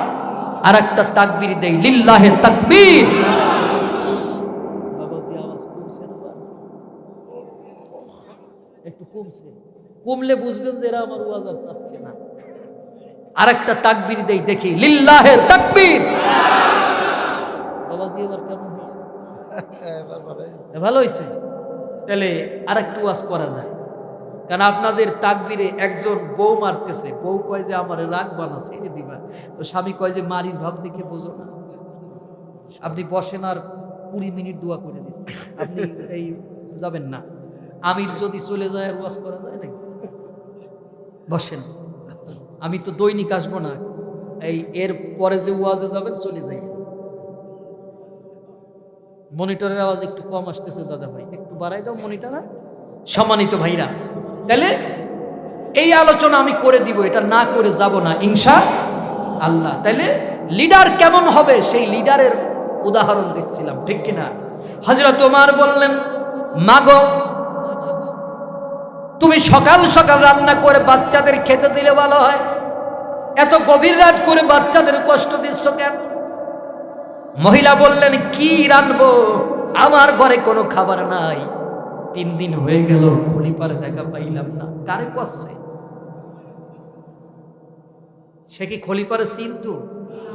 কেন? কারণ তখন ডিজিটাল পোস্টার ছিল না, ব্যানার ছিল না। আর এখন ব্যানার আছে, জনগণের খোঁজ নিয়ে নেতা নাই। কথা কম, ভোট পায় 300, সারা দেশে পোস্টার ফাইটে ফেলাইছে। পোস্টারের নিচে লেখে প্রচারে জনগণ, ভোট পাবে দাঁড়াইলে কয়শো? 300। প্রচারে জনগণ লেখে, ওর কি জনগণ আছে? ওর অবস্থা হয়েছে কেমন শুনবেন? পুলিশ পেট্রোল ডিউটিতে যাচ্ছে, রাতে পুলিশ ডিউটি দেয় না, তো দেখে যে একজন রাস্তার গাছ চুরি করতেছে, মানে গাছ কেটে নিচ্ছে। তো পুলিশ বলল, এই গাছ কাটিস কে? ওখান থেকে জবাব এলো, স্যার জনগণ। তো পুলিশ দেখলো জনগণের গাছ জনগণ কাটে, আমার সমস্যা কি? এই গাড়ি চালা। চলে গেছে। কিছুদিন পরে আবার পুলিশ আসতেছে, দেখে ওই চোর আবার গাছ চুরি করতেছে। পুলিশ কয়, এই গাছ কাটিস কে রে? কয়, স্যার জনগণ। পুলিশ বলল, ডালপালা জানি রাস্তায় না থাকে, আর শুধু রাতে কাটিস, দিনে কাটতে পারিস না? কয়, স্যার দিনই ব্যস্ত থাকি, রাতে ফিরি, এই জন্যই এই পিকা বাওয়ালে আমি গাছ কাটি। পুলিশ কয়, ঠিক আছে কাট। আবার কিছুদিন পরে যাচ্ছে, দেখে ওই চোর আবার গাছ কাটতেছে। পুলিশ কয়, গাছ কাটিস কে? কয়, স্যার জনগণ। অফিসার কনস্টেবল রে কয়, ধরে নিয়ে আয়। এনে দুই চর মেরে কয়, বিয়াদব, 3 দিন ধরে তোরে জিগালাম গাছ কাটিস কে? তুই কর জনগণ। তোরে সারা আর একটা লোকের দেখলাম না, জনগণ একা একা হয় কি করে? আমার আজকে বুঝা, তুই এমন মিথ্যাবাদী বললি, চোরের ঘরের চোর। কয় যে, স্যার আল্লাহর কসম আমি মিথ্যা কথা বলি নাই, যা বলছি সজ্ঞানে স্বইচ্ছায় সত্যি কথা বলছি। এই তোর আর লোক কোথায়? তুই জনগণ হলি কেমনে? কয়, স্যার আমার বাপে আমার নাম রাখছে জনগণ, এই জন্য আপনি আমারে যখনই জিগাইছেন আমি কইছি গাছ কাটে হইল জনগণ। তা এই রকমের জনগণ আমার দেশে আছে কি নাই? কথা কোন? অর্ধ পৃথিবীর শাসক মরুভূমির মধ্যে কি আর জনগণের খোঁজ নিচ্ছে? আর তুমি একটা ওয়ার্ডের শাসক, একটা ইউনিয়নের শাসক, থানার শাসক, তুমি খোঁজ নিতে পারো না? নির্বাচন আসলে তোমার অত্যাচারে মানুষ ঘুমাইতে পারে না। মোটর সাইকেল 32কে নিয়ে তুমি বাজারে বাজারে ঘুরে বেড়াচ্ছ, জনগণের অত্যাচারে জনগণ পাগল হয়ে যাচ্ছে। যারে 500 তারে জড়ায় ধরতেছ, চাচা ভোট দাও, দাদা ভোট দাও, শ্বশুর ভোট দাও। তোমারে ভোট দিয়ে নির্বাচিত করার পরে তখন আর দাদা, ওই মামা খালুরে তুমি চেনো না। তুমি তখন এসেছিল জনগণের দ্বারে দ্বারে, আর এখন জনগণ তোমারে দিয়ে একটা কাগজ সই করাতে গেলি তোমার 8 জন পিএস সিরিয়াস লাগতেছে। এর হাত থেকে তার হাত, তার হাত থেকে তার হাত, তোমার কাছে যাইতে 1 মাস সময় লাগতেছে। এমন নেতা আমরা আগামীতে বাংলাদেশে চাই না। সেই নেতাই চাই, নেতা আমার ঘরে এসে কাগজ সই করে যাবে। আমি নেতার কাছে কাগজ সই করাতে যাব না, নেতা আমার ঘরে এসে কাগজ সই করে দিয়ে যাবে। নির্বাচনের আগে আব্বা, চাচা, মামু, খালু, ফুপো যা চাবেন তাই পাবেন। আর নির্বাচিত হয়ে গেলে গাড়ির ভিতর থেকে এই রকমের 5 আঙ্গুল উঁচু করে দেখাবেন, মানে 5 বছর পরে আইছিলাম, আল্লাহ যদি বাঁচায় রাখে আগামী 5 বছরের আগে আর দেখা হবে না। এই ভণ্ডামি বাংলাদেশে আর চলবে না। আগামীতে যারা ইলেকশনে দাঁড়াবেন সাবধান, কারণ এরপরে অবস্থা খুব খারাপ হবে। জনগণের মার কেওড়া তলা পাহাড়, জনগণ মারা শিখে গেছে। এখন অনেক ভণ্ড নেতারে আমরা দেখছি। শাসক কেমন হবে? উমারের মতো হবে। মহিলা বললাম 3 দিন খলিফার দেখা পাই না, আমার ঘরে খাবার নাই, বাচ্চারে কি খাওয়াবো? আমি হাড়ির ভিতরে পাথর আর পানি দিয়া জাল দেই, বাচ্চাগুলোরে বুঝাই খাবার রান্না হয়ে গেল, বাবারা ঘুমাও। আমি গত 2 দিন ওদের ঘুম পাড়াইছি,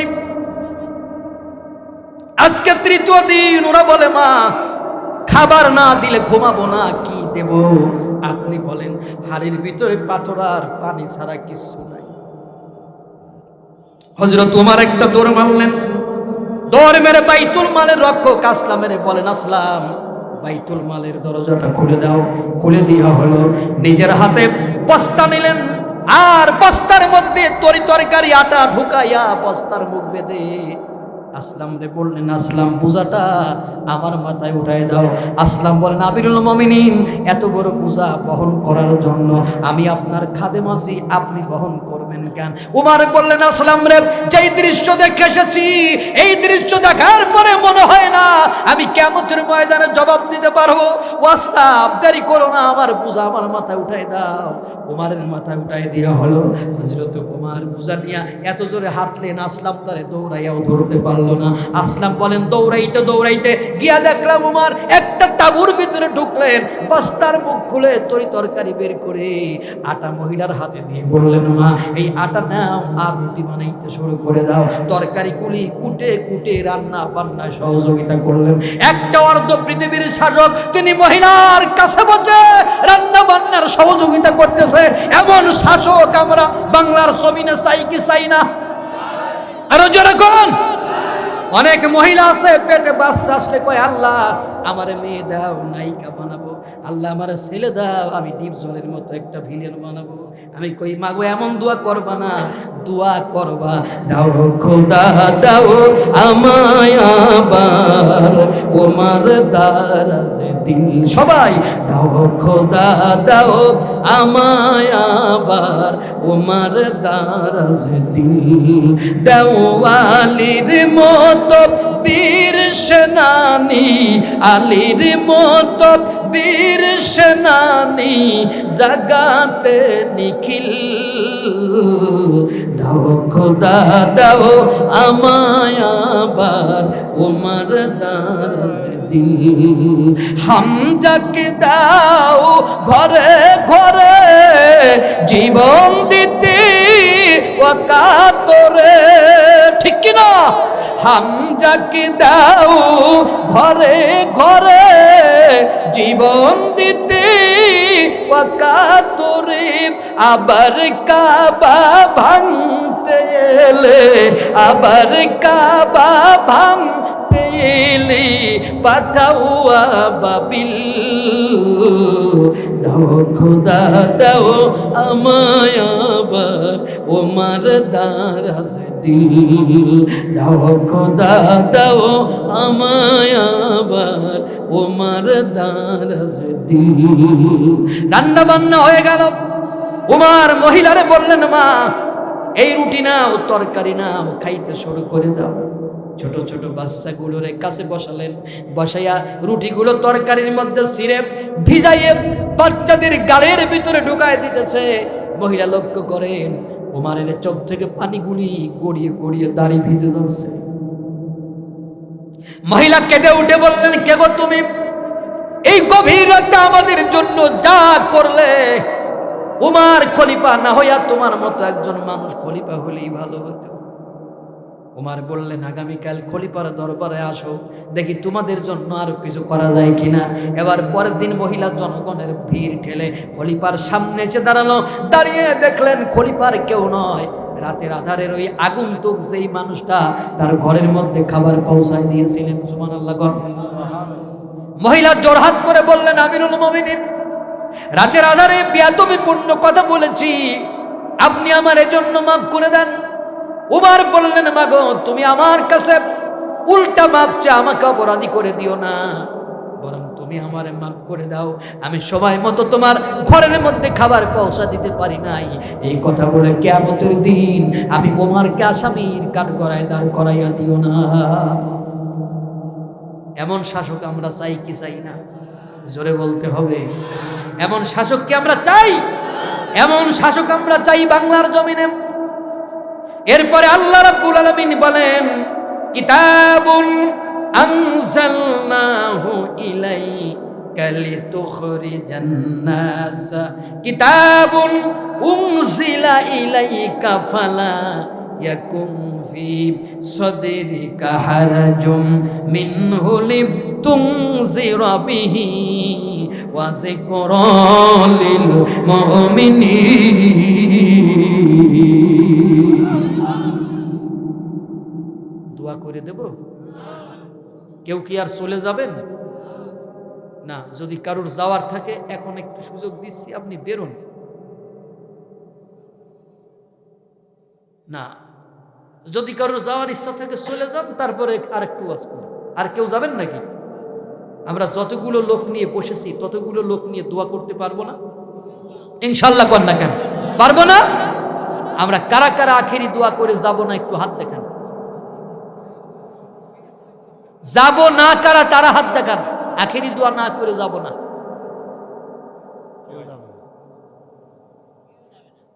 আমরা কি আখেরি দোয়া করে যাব? কথা দিচ্ছেন? আল্লাহ কবুল করুন। জোরে কনা আমিন, আরো জোরে বলেন আমিন। আখিরি দোয়া করবেন কেন জানেন?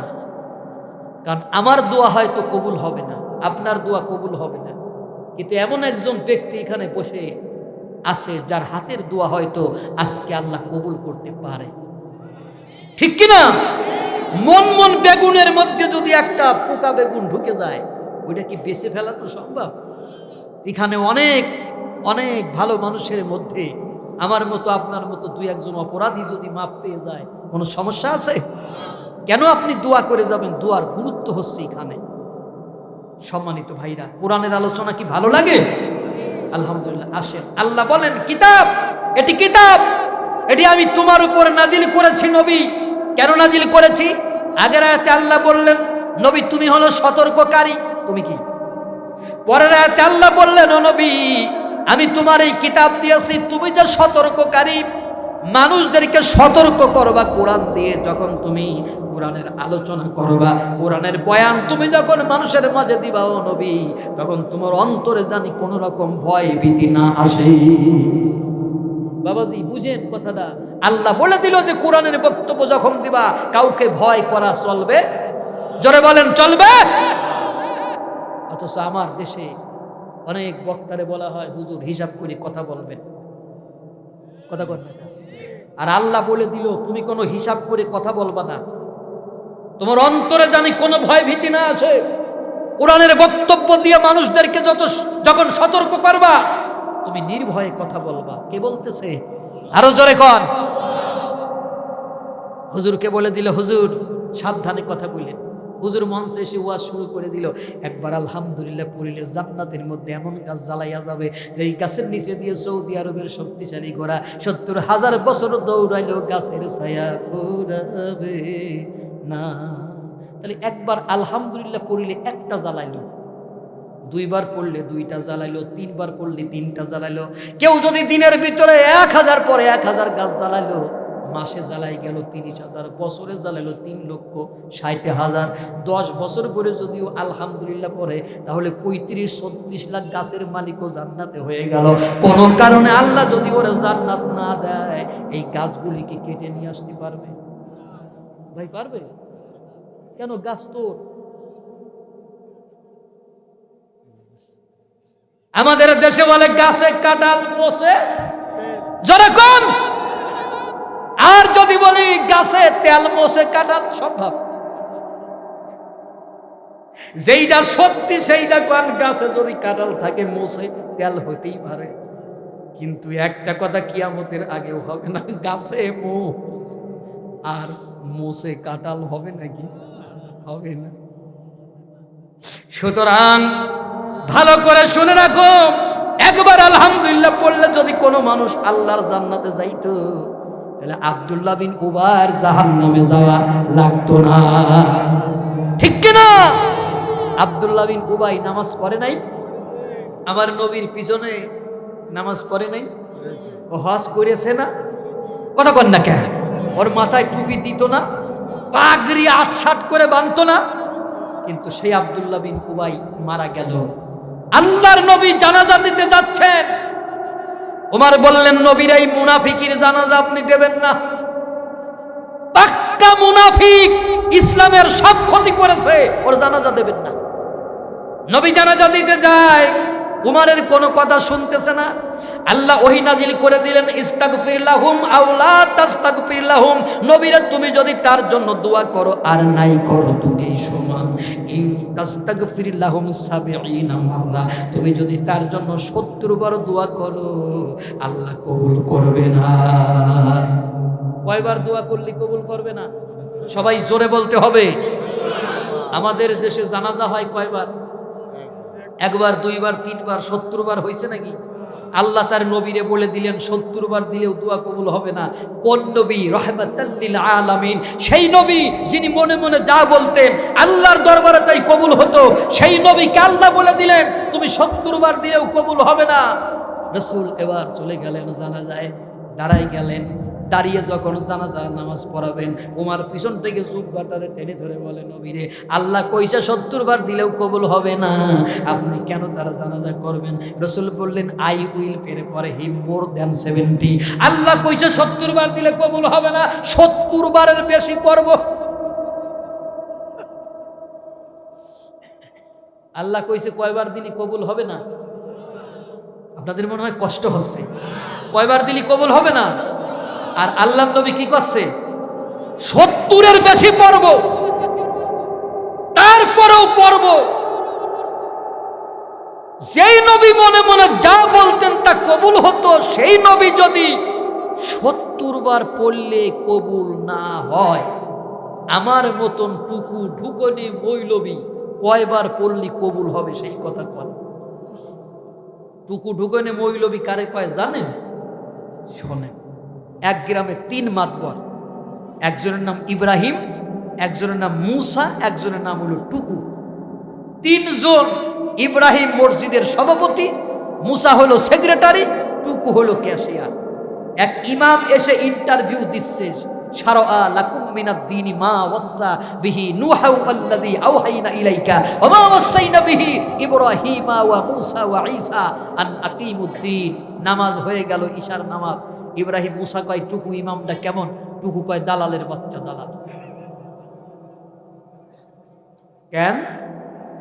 কয় যে এই বেটা নামাজের মধ্যে কৌশল করে সভাপতি ইব্রাহিম আর সেক্রেটারি মুসার নামটা ঢুকাইল, আমি ক্যাশিয়ার টুকু, আমার অপরাধ কি? আমার নামটা কেন নামাজে ঢুকাইলো না? এই দালালের চাকরি নাই। এরকম কমিটি আমাদের দেশে আছে না? বাপের নামে দোয়া হয় নাই, মার নামে দোয়া হয় নাই, এই জন্য ইমামের চাকরি চলে গেছে, আছে না? এই হলো সেই রকমের একটা টুকু ঢুকাইনি এই কমিটি। এখন ক্যাশিয়ার যখন ভেটো দেশে, তখন কি আর চাকরি হবে? কথা কন, তখন কি আর চাকরি হবে? তখন তো আর চাকরি হবে না। হুজুর কোথায় যাবে? মসজিদের বারান্দায় পড়ে আছে। ফজরের আজান হয়ে গেল। আসসালাতু খায়রুম মিনান নাওম। চারিদিক থেকে মুসল্লিরা আসছে, এসে বলে, হুজুর জান নাই? কয় না, ফজরের নামাজ পড়াই যাব। কয়, হুজুর গো, আপনি ভালোই করেছেন, ফজরের নামাজটা পড়াইয়া যান। এবার হুজুর ফজরের নামাজ পড়াইতে গিয়া মনে মনে চিন্তা করে, আল্লাহ, টুকু যদি ঢুকাই চাকরি আছে, না ঢুকাইলে চাকরি নাই। এখন আমি টুকু ঢুকাবো কি ঢুকাবো না, ঢুকাবো কি ঢুকাবো না, কি করি? হঠাৎ করে মাথার ভিতর ওর বুদ্ধি এসে গেল, জান বাঁচানোর জন্য যদি মরা গরুর গোশত খাওয়া যায়, তাহলে চাকরি বাঁচানোর জন্য টুকু ঢুকানো যাবে না কেন? কত বড় ফতুয়াবাজ চিন্তা করেন। এমন ফতুয়াবাজ বাংলাদেশে আছে না? কথা কন, আছে না? নিজেদের স্বার্থে ফতুয়াবাজি করে, যে দল ক্ষমতায় যায় সেই দলের দালালি করে। কথা কন ঠিক কিনা? এরকমের বহুত মুফতি আমার বাংলাদেশে আছে। এদের সম্পর্কে একটা গল্প না বললে আজকের ওয়াজ ঠিকঠাক হচ্ছে না। এক স্যারের বাড়িতে 2 ছাত্র গেছে বেড়াইতে। তো বেড়াইতে গিয়ে ওদের খুব ক্ষুধা লাগছে, যে স্যার বাড়ি থাকলে কিছু খাবো। কিয়া দেখে স্যার বাড়ি নাই। স্যার কোথায়? কয়, স্যার একটু হাটে গেছে, আসবে একটু পরে। কয়, খালাম্মা আপনি কি করেন? কয়, ভাত রান্না করি। কয়, শুধু ভাত, তরি তরকারি তো দেখি না। কয়, না, ভাতের মধ্যে 2টা মুরগির ডিম দিছি, আমরা 2 জন মানুষ, কিছু ভর্তা করে খাবো।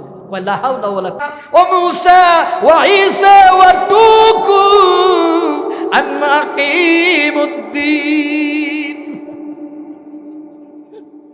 নামাজ হয়ে গেল, নামাজ পড়ায় হুজুর চলে যায়। টুকু বলে, কই যান? কয়, চাকরি হবে না।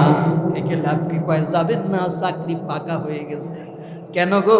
কয়, দীর্ঘদিন ধরে আমরা একটা দালাল খুঁজতেছিলাম, আমরা দালাল হুজুর পাই না। আজকে আপনারে দেখে আমার মনে হয়েছে, আপনি যখন আমি টুকু নামাজে ঢুকাই দিতে পেরেছেন, এরপরে আমার এলাকায় যা আছে সব আস্তে আস্তে ঢুকাই দিতে পারবেন। এরকম দালাল আমাদের দেশে আছে কি নাই? আল্লাহ নবী 70 বার দিলেও কবুল হবে না। এই রকমের দালাল হুজুর যদি কিয়ামত পর্যন্ত জানাজা দেয়, মুনাফিকদের জন্য দোয়া কবুল হবে না। আল্লাহ নবী দোয়া করলেন, বললেন I will pray for him more than 70, আমি 70-এর অধিক দোয়া করব। দোয়া হয়ে গেল। আল্লাহ এরপর জিবরাইলকে পাঠাই দিলেন, ইস্তাগফির লাহ বলা হলো, ওয়ালা তুসাল্লি আলা আহাদিম মিনহুম মাতা আবাদা ওয়ালা তাকুম আলা কবরি। ও নবী, এরপরে যদি কোনো মুনাফিক মরে যায়, ওই মুনাফিকের জানাজা দিবা না, আর ওর কবরের ধারে কাছেও দাঁড়াবা না। সুতরাং কিয়ামত পর্যন্ত এই পৃথিবীর কোন মুনাফিকের জানাজা কেউ দিতে পারবে না, ওদের কবরের ধারে কাছেও দাঁড়ানো যাবে। তাহলে মুনাফিকদের অবস্থা কি হবে? আমার দেশে মুনাফিক আছে কি নাই? আল্লাহ কয় ইন্না আরাদনাল আমানাতা আলাস সামাওয়াতি ওয়াল আরদি ওয়াল জিবাল। ও নবী, আমি এই আমানত আকাশের কাছে দিতে চাইলাম, জমিনের কাছে দিতে চাইলাম, পাহাড়ের কাছে দিতে চাইলাম, ওরা নিল না। তা নিয়ে নিল মানুষেরা। তার মানে মানুষই আমানত নিয়েছে। এই আমানতের যারা খেয়ানত করবে ওরা সবগুলো মুনাফিক। তাহলে আমানতের খেয়ানত কারা করে? এইবার ফিনিশিং দিয়ে শেষ করে দিচ্ছি। আমানতের খেয়ানত তারা করেছে যারা কোরআন পড়ে নাই। অনেকে নামাজ পড়ে মসজিদে সে বুড়ো হয়ে গেছে, 40 বছর 60 বছর বয়স, আল্লাহু আকবার বলে নামাজে দাঁড়ায় পড়ে আলহামদুলিল্লাহ রাব্বিল আলামিন আর রহমানির রহিম ইউয়াসকুসু ফি সুদুরিন নাস আলাম তারাই কাইফিয়ে বেলা রাব্বুকা বিআসাবিল ফিল। ওরে মুনাফিকির দল, তোমরা মরলে তোমাদের খবর আছে।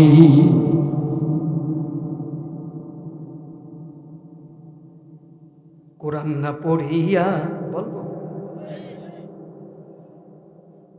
না, আর তো বলবো না।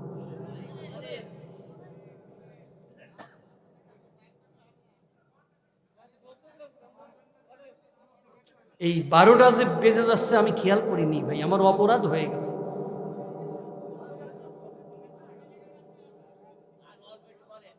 কোরআনের আলোচনা কি ভালো লাগে?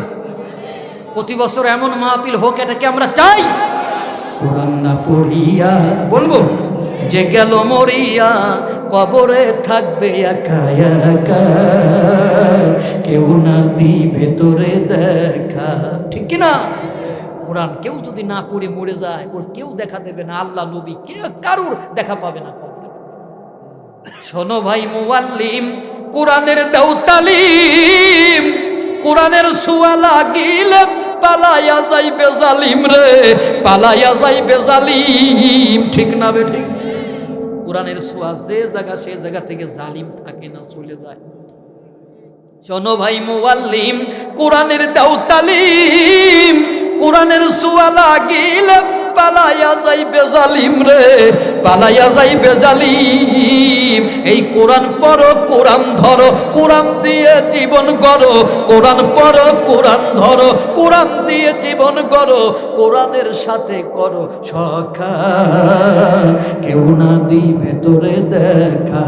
কোরআন না পড়িয়া যে গেল মরিয়া, কবরে থাকবে একা একা, কেউ না দিবে তোরে দেখা। সুতরাং আল্লাহ কয় নবী, কোরআনের বক্তব্য দিতে গিয়া তুমি কাউরে ভয় করবা না। সুতরাং আজকের থেকে কোন মাওলানা কোরআনের কথা বলবে, কাউরে ভয় করা চলবে। আরো জোরে। এরপরে আল্লাহ বললেন ওয়াযিকুরালিল মুমিনিন। এটা হলো মুমিনের জিকির। এটা মুমিনের কি? আরো জোরে।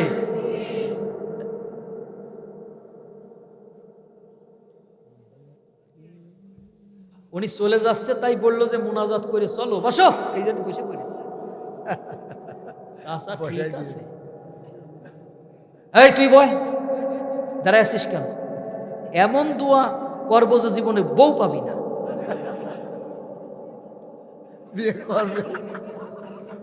এ ভাই বসে পড়েন, এদিকে আসেন, কাছে আসেন আমার বাবাজি, এদিকে আসেন। মুরব্বী মানুষ এভাবে দাঁড়ায় রয়েছেন কে? এদিকে আসেন, বসেন। মোনাজাত হবে, এদিকে আসেন। ভাই গো, আপনি হেলান দিয়ে দাঁড়ায় আছেন, আমার কষ্ট হচ্ছে, বসে পড়েন, খুশি হব। বসেন বসেন।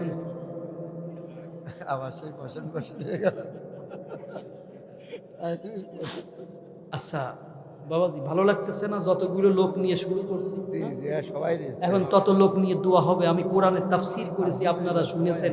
আমি তো কোনো চাটাইমি গল্পের জায়গায় বলি নাই যে তাই শোনার জন্য বসে থাকবেন। শুনেছেন কোরআনের আলোচনা, প্রতিটা অক্ষরে অক্ষরে নেকি আল্লাহ দিয়েছে কিনা? এমন তাফসীর মাহফিল তো আমাদের ঘরে ঘরে হওয়া দরকার। আমাদের আমিরে জামাতে এবার ডাকিয়ে নিয়ে 301 জন আলেমের সারা দেশ থেকে ডাকিয়ে নিয়ে পাইলিয়েট করেছে যে চাপা গল্প বেশি মারা যাবে না মঞ্চে, কোরআন থেকে ওয়াজ করতে হবে। তোমার এই কোরআনের মঞ্চে দলবাজি করার দরকার নাই, দল করার জন্যই আমাদের লোকের অভাব নাই। কোরআনের মঞ্চে চলবে কোরআনের আলোচনা, ঠিক কিনা? এইভাবে প্রতি মাহফিলে কোরআনের ব্যাপক চর্চা হতে হবে, তাহলে কমিটি সার্থক হবে। সম্মানিত বন্ধুগণ, তাহলে এটা মুমিনের জিকির, এটা মুমিনের কি? আরো জোরে। আপনি কোন জিকির করতেছেন? আল্লাহ আল্লাহ আল্লাহ, এটা কোরআনে আছে কিনা? কথা কয় না, আছে না?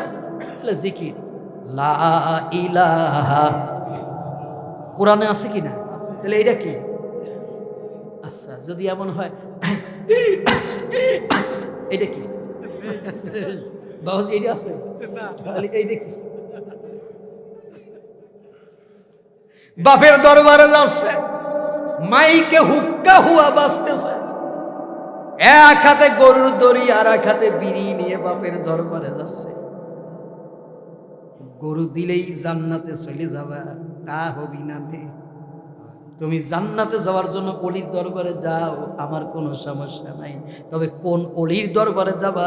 অলি হলো কোরআনিক শব্দ। অলি তুমি কোরআন থেকে চিনে নাও, অলি কারে বলে। আল্লাহ কয় ওয়াকা আইয়িম মিন নাবিয়্যি ক্বাতালা মাআহু রিব্বিউনা কাসীর। ও নবী, অলি হলো তারা যারা নবীদের সাথে মিলে মিশে আল্লাহর রাস্তায় লড়াই করেছে। অলি কারা? যারা আল্লাহর রাহে কি করেছে? এরে জোরে কর।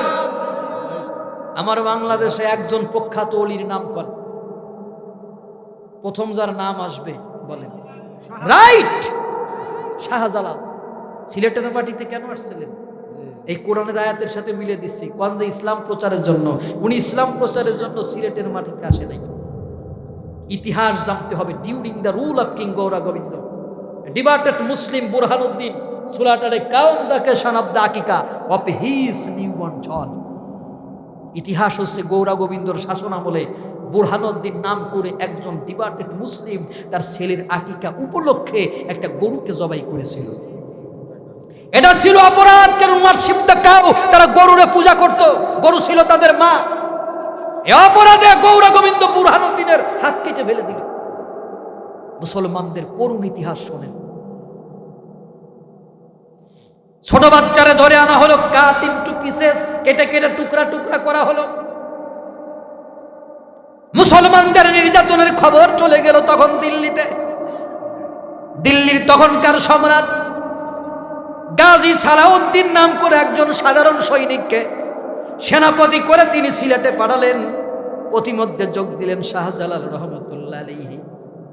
উনি আসলেন, এসে দেখেন সুরমা নদীতে কোনো নৌকা নাই। উনি জায়নামাজ বিছালেন আর সুরমা নদী পার হলেন। আগে শুনে নেন, জায়নামাজ বিছায় সুরমা নদী পার হওয়া যায় কিনা সেইটা আগে জানতে হবে। কামুজ দুর্গ বিজয় হচ্ছে না, খাইবারের যুদ্ধ বিজয় হয় না। আল্লাহর নবী বললেন, আগামীকাল আমি যারা সেনাপতির দায়িত্ব দেব, আল্লাহরে সে বেশি ভালোবাসে, আল্লাহও তারে বেশি ভালোবাসে। উমর বললেন, সারা রাত আমার ঘুম হলো না, আল্লাহরে কে বেশি ভালোবাসে, আল্লাহ কারে বেশি ভালোবাসি। ফজরের আজান হয়ে গেল, আসসালাতু খায়রুম মিনান নাওম। আমি চলে আসলাম নামাজে, ফজরের নামাজের পরে আল্লাহর নবী বললেন, আমার আলী কই? একজন বললেন, হে রাসূল, আলীর চোখ উঠেছে এজন্য জামাত করতে পারে নাই। নবী বললেন, আমার আলীরে আমার কাছে নিয়ে আসো। আলীরে আনা হলো, আলীর চোখ উঠেছে। দুজন সাহাবীর কাঁধে ভর করে আলী আসলেন, রাসূলের থুতু মুবারক আলীর চোখের দুই চোখের মধ্যে লাগাই দিলেন। চোখের শক্তি যা ছিল তার থেকে আর 2 গুণ বেড়ে গেল। আলীর হাতে জুলফিকার তুলে দিয়ে বললেন, ও আলী, এই জুলফিকার নাও, খাইবারের বিজয় আল্লাহ তোমার হাতে দেবে। হযরত আলী জিহাদের ময়দানে গেলেন। জিহাদের ময়দানে গিয়ে যখন দাঁড়ালেন, বিপক্ষে সেনাপতি মুরাহাব আলীর সামনে এসে বলে, আলী রে, তোমার নাম কি? আলী বললেন, আলী বিন আবু তালেব। মুরাহাব বললেন, আবু তালেব আমার বন্ধু মানুষ, তুমি তার ছেলে, জিহাদের ময়দানে আসছো। অকাল স্ত্রীকে বিধবা করো না, সন্তানগুলো এতিম করো না। আমি সুযোগ দিলাম, আমার সামনে থেকে কেউ মাথা নিয়ে ফিরতে পারে না। আলী বললেন, মুরাহাব তুমি কারে ভয় দেখাও? এই পৃথিবীর কিছু কাফের বেঈমান তোমার তরবারি দেখে ভয় করতে পারে, কিন্তু তুমি জানো না আল্লাহ আমি আলীরে বাঘ বানাই পাঠাইছে। সুবহানাল্লাহ। মুরাহাব বললেন, তুমি আমারে মারো। আলী বলেন, মুসলমান কখনো কাউরে আগে মারে না, তুমি আমারে মারো। মুরাহাব মারে, আলী ঠেকায়। মুরাহাবের সমস্ত রণকৌশল শেষ, এবার আলী একটা মারলেন, আল্লাহু আকবার বলে জুলফিকার দিয়ে মারলেন। মুরাহাবের ঢাল কেটে মাথা থেকে পা পর্যন্ত কেটে আলীর তরবারি মুঠো হাত পর্যন্ত মাটির ভিতর গেড়ে গেছে। খায়বারের যুদ্ধ বিজয় হয়ে গেল। আল্লাহর নবী বললেন, হে আলী, জিহাদের ময়দানে তোমার ঢাল ভেঙে গিয়েছিল, কি দিয়া যুদ্ধ করেছো? আলী বললেন, নবীরে আমি কামুজ দুর্গের কপাট বাম হাত দিয়া টান দিলাম, আমার হাতে আসলো। নবী বলেন, আলী রে, এত বড় লোহার কপাট মানুষ কেমনে উঁচু করে? আমার একটু দেখতে মন চায়, দেখাও। আল্লাহ রসুল এবং আলীর মধ্যে খুব ভালো সম্পর্ক ছিল, জামাই শ্বশুরের সম্পর্ক। হাদিসের মধ্যে আসছে, রসুল সাহাবীদের নিয়ে খেজুর খাচ্ছেন আর আলীও খাচ্ছে। রসুল আলী পাশাপাশি বসে খাচ্ছে, আলী খায়, রসুল খায়। রসুল খেজুর খাইয়া বিচিগুলো আলীর সামনে রাখতেছে, স্তূপ হয়ে গেছে, জমা হয়ে গেছে। সাহাবীদের ডাকতে বলো, সাহাবীরা আজকে খেজুর খাইছে বেশি কে? সাহাবীরা কয়, রসুল যার সামনে বিচি বেশি সে বেশি খাইছে। আলী কেমন প্রখর মেধার অধিকারী, কেমন জামাই রসুলের। আলী বললেন, আমার সামনে বিচি আছে তাই আমি বেশি খাইছি, তোমরা ঘুমিয়ে পড়লে, কিন্তু যার সামনে একটা নাই সে কি না খেয়েছিল? শ্বশুর জামাইয়ের সম্পর্কটা কেমন? আর এখন শ্বশুর জামাইয়ের সম্পর্ক হয় শুধু যৌতুক নিয়ানি, কোনো ভালো সম্পর্ক শ্বশুর জামাইয়ের মধ্যে হয় না, ঠিক কিনা? নবী বললেন, আলী রে, এত বড় লোহার কপাল মানুষ কেমনে উঁচু করে আমারে দেখাও। আলী আগের দিনকার মতো খুব ভাব নিয়ে বাম হাত দিয়ে টান দিলেন, একটু নড়লো না। ডান হাত দিয়ে টান দিলেন, নড়লো না। দুইটা হাত দিয়ে টান মারলেন, শরীরের লোমকূপ থেকে ঘাম পড়লো, তারপরও নড়াইতে পারলো না। এবার আলী লজ্জা পেয়ে গেছে। নবী বলে, আলী রে, তুমি এটা পারবা না, কারণ এত বড় লোহার কপাট মানুষ উঁচু করতে পারে না। ওয়ালি, তুমি যখন কামুজ দুর্গের কপাটের দিকে হাত বাড়াইছো, তখন তোমার উদ্দেশ্য ছিল আল্লাহর জমিনে আল্লাহর কালিমার পতাকা উড্ডয়ন করবা, দিন কায়েম করবা। এই জন্য আল্লাহ তোমার সহযোগিতা করেছে। সুতরাং এর থেকে বোঝা যায়, যারা আল্লাহর দিন কায়েমের জন্য চেষ্টা করে তাদের জায়নামাজ নৌকা হয়ে যায়, ঠিক কিনা? এজন্য শাহজালাল পেরেছে, ও বাবা, তুমি যদি অলি হও, এত গরু ছাগল খাও। শাহজালাল জায়নামাজ বিছাই একটা নদী পার হয়ে গেল, তুমি একটা 3.5 হাতের খাল পার হয়ে দেখাও, তাহলে তুমি খাজা বাবা। আর যদি না পারো, তুমি কুষ্টিয়ার বিখ্যাত তিলে খাজা।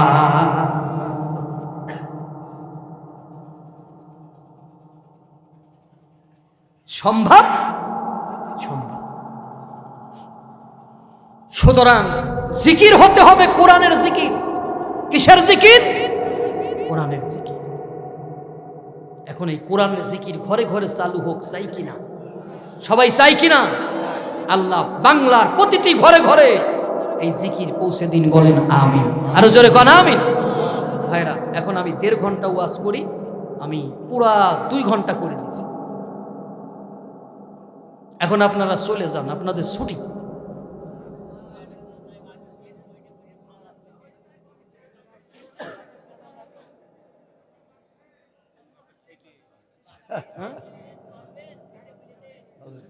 বুঝি নাই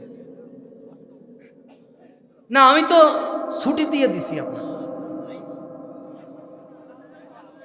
আপনারা যাবেন না, ওইটা কি বলা লাগবে? কিন্তু ওইটা বললি যে আগামী বছর আমার দাওয়াত দিবেন না ভাই। না বাবাজি, ওইটা তো বলতে চাচ্ছি, কিন্তু ওইটা বললে আমার দাওয়াত হবে না, আপনি শিওর থাকেন। আর এটা বাদাই গেলেই আমার এই ভাইয়ের নাম কি জানো, ইমান আলী ভাইরে আপনারা কালকেই বলবেন, ওই বক্তারে কিন্তু আরেকবার চাই। কি ভাই, ঠিক না? এইটা থাক, আপনাদের সমস্যা আছে? আচ্ছা, আমি বলে দিব, দোয়া না করে যাচ্ছেন কেন আপনারা? কি হয়েছে আপনাদের? শোনেন, আমি সংক্ষেপে বলি। পৃথিবীতে 3টা বাচ্চা কথা বলার আগে কথা বলেছে। একটা হচ্ছে হযরতে ঈসা আলাইহিস সালাম, মায়ের কোলে বসে সতীত্বের সাক্ষী দিয়েছে। আরেকটা হযরতে ইউসুফ আলাইহিস সালামের পক্ষে সাক্ষী দিয়েছে। ছোট বাচ্চা, তুমি বলো ইউসুফ দোষী না নির্দোষ?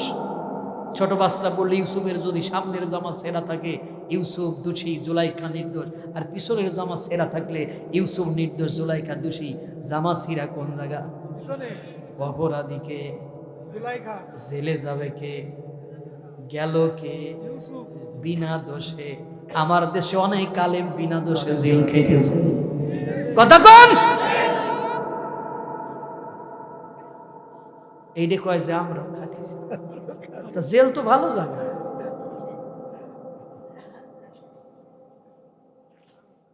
আরেকটা হচ্ছে জুরাইজ, বাচ্চার পেটে একটা টুকা মারলো, বাচ্চার জবান খুলে গেল। বাচ্চারা ডাকতে বলা হলো, তুমি বলো তোমার বাবাকে। বাচ্চা বলল, তুমি না। কেন? তোমার মা বলেছে আমি নাকি তোমার বাবা? কয় মা, আমার বাবা বলেছে ইবাদত খানায় যেই মানুষটা ঘুমায় ওই মানুষটা হলো তোমার, আমার ছেলের বাবা। তুমি ঘুমাও না, তুমি ইবাদত করো। ঘুমায় আমার বাবা, আমার বাবা একটা রাখাল। মাঝে মাঝে ইবাদত খানায় যে ঘুমায়, তার সাথে আমার মায়ের অবৈধ সম্পর্ক। আমার মায়ের বংশে মিলামিশা করেছে, তাই আমি আমার মায়ের পেটে এসেছি। আমার তুমি বাবা না। এই হাদিসের শিক্ষা হলো নফল নামাজে দাঁড়াই গেছেন, মা যদি আপনার ডাক দেয়, নফল নামাজের চাইতেও গুরুত্ব মায়ের ডাকে সাড়া দেওয়া। ওই মারে যারা কষ্ট দিয়েছ, কপাল পোড়া।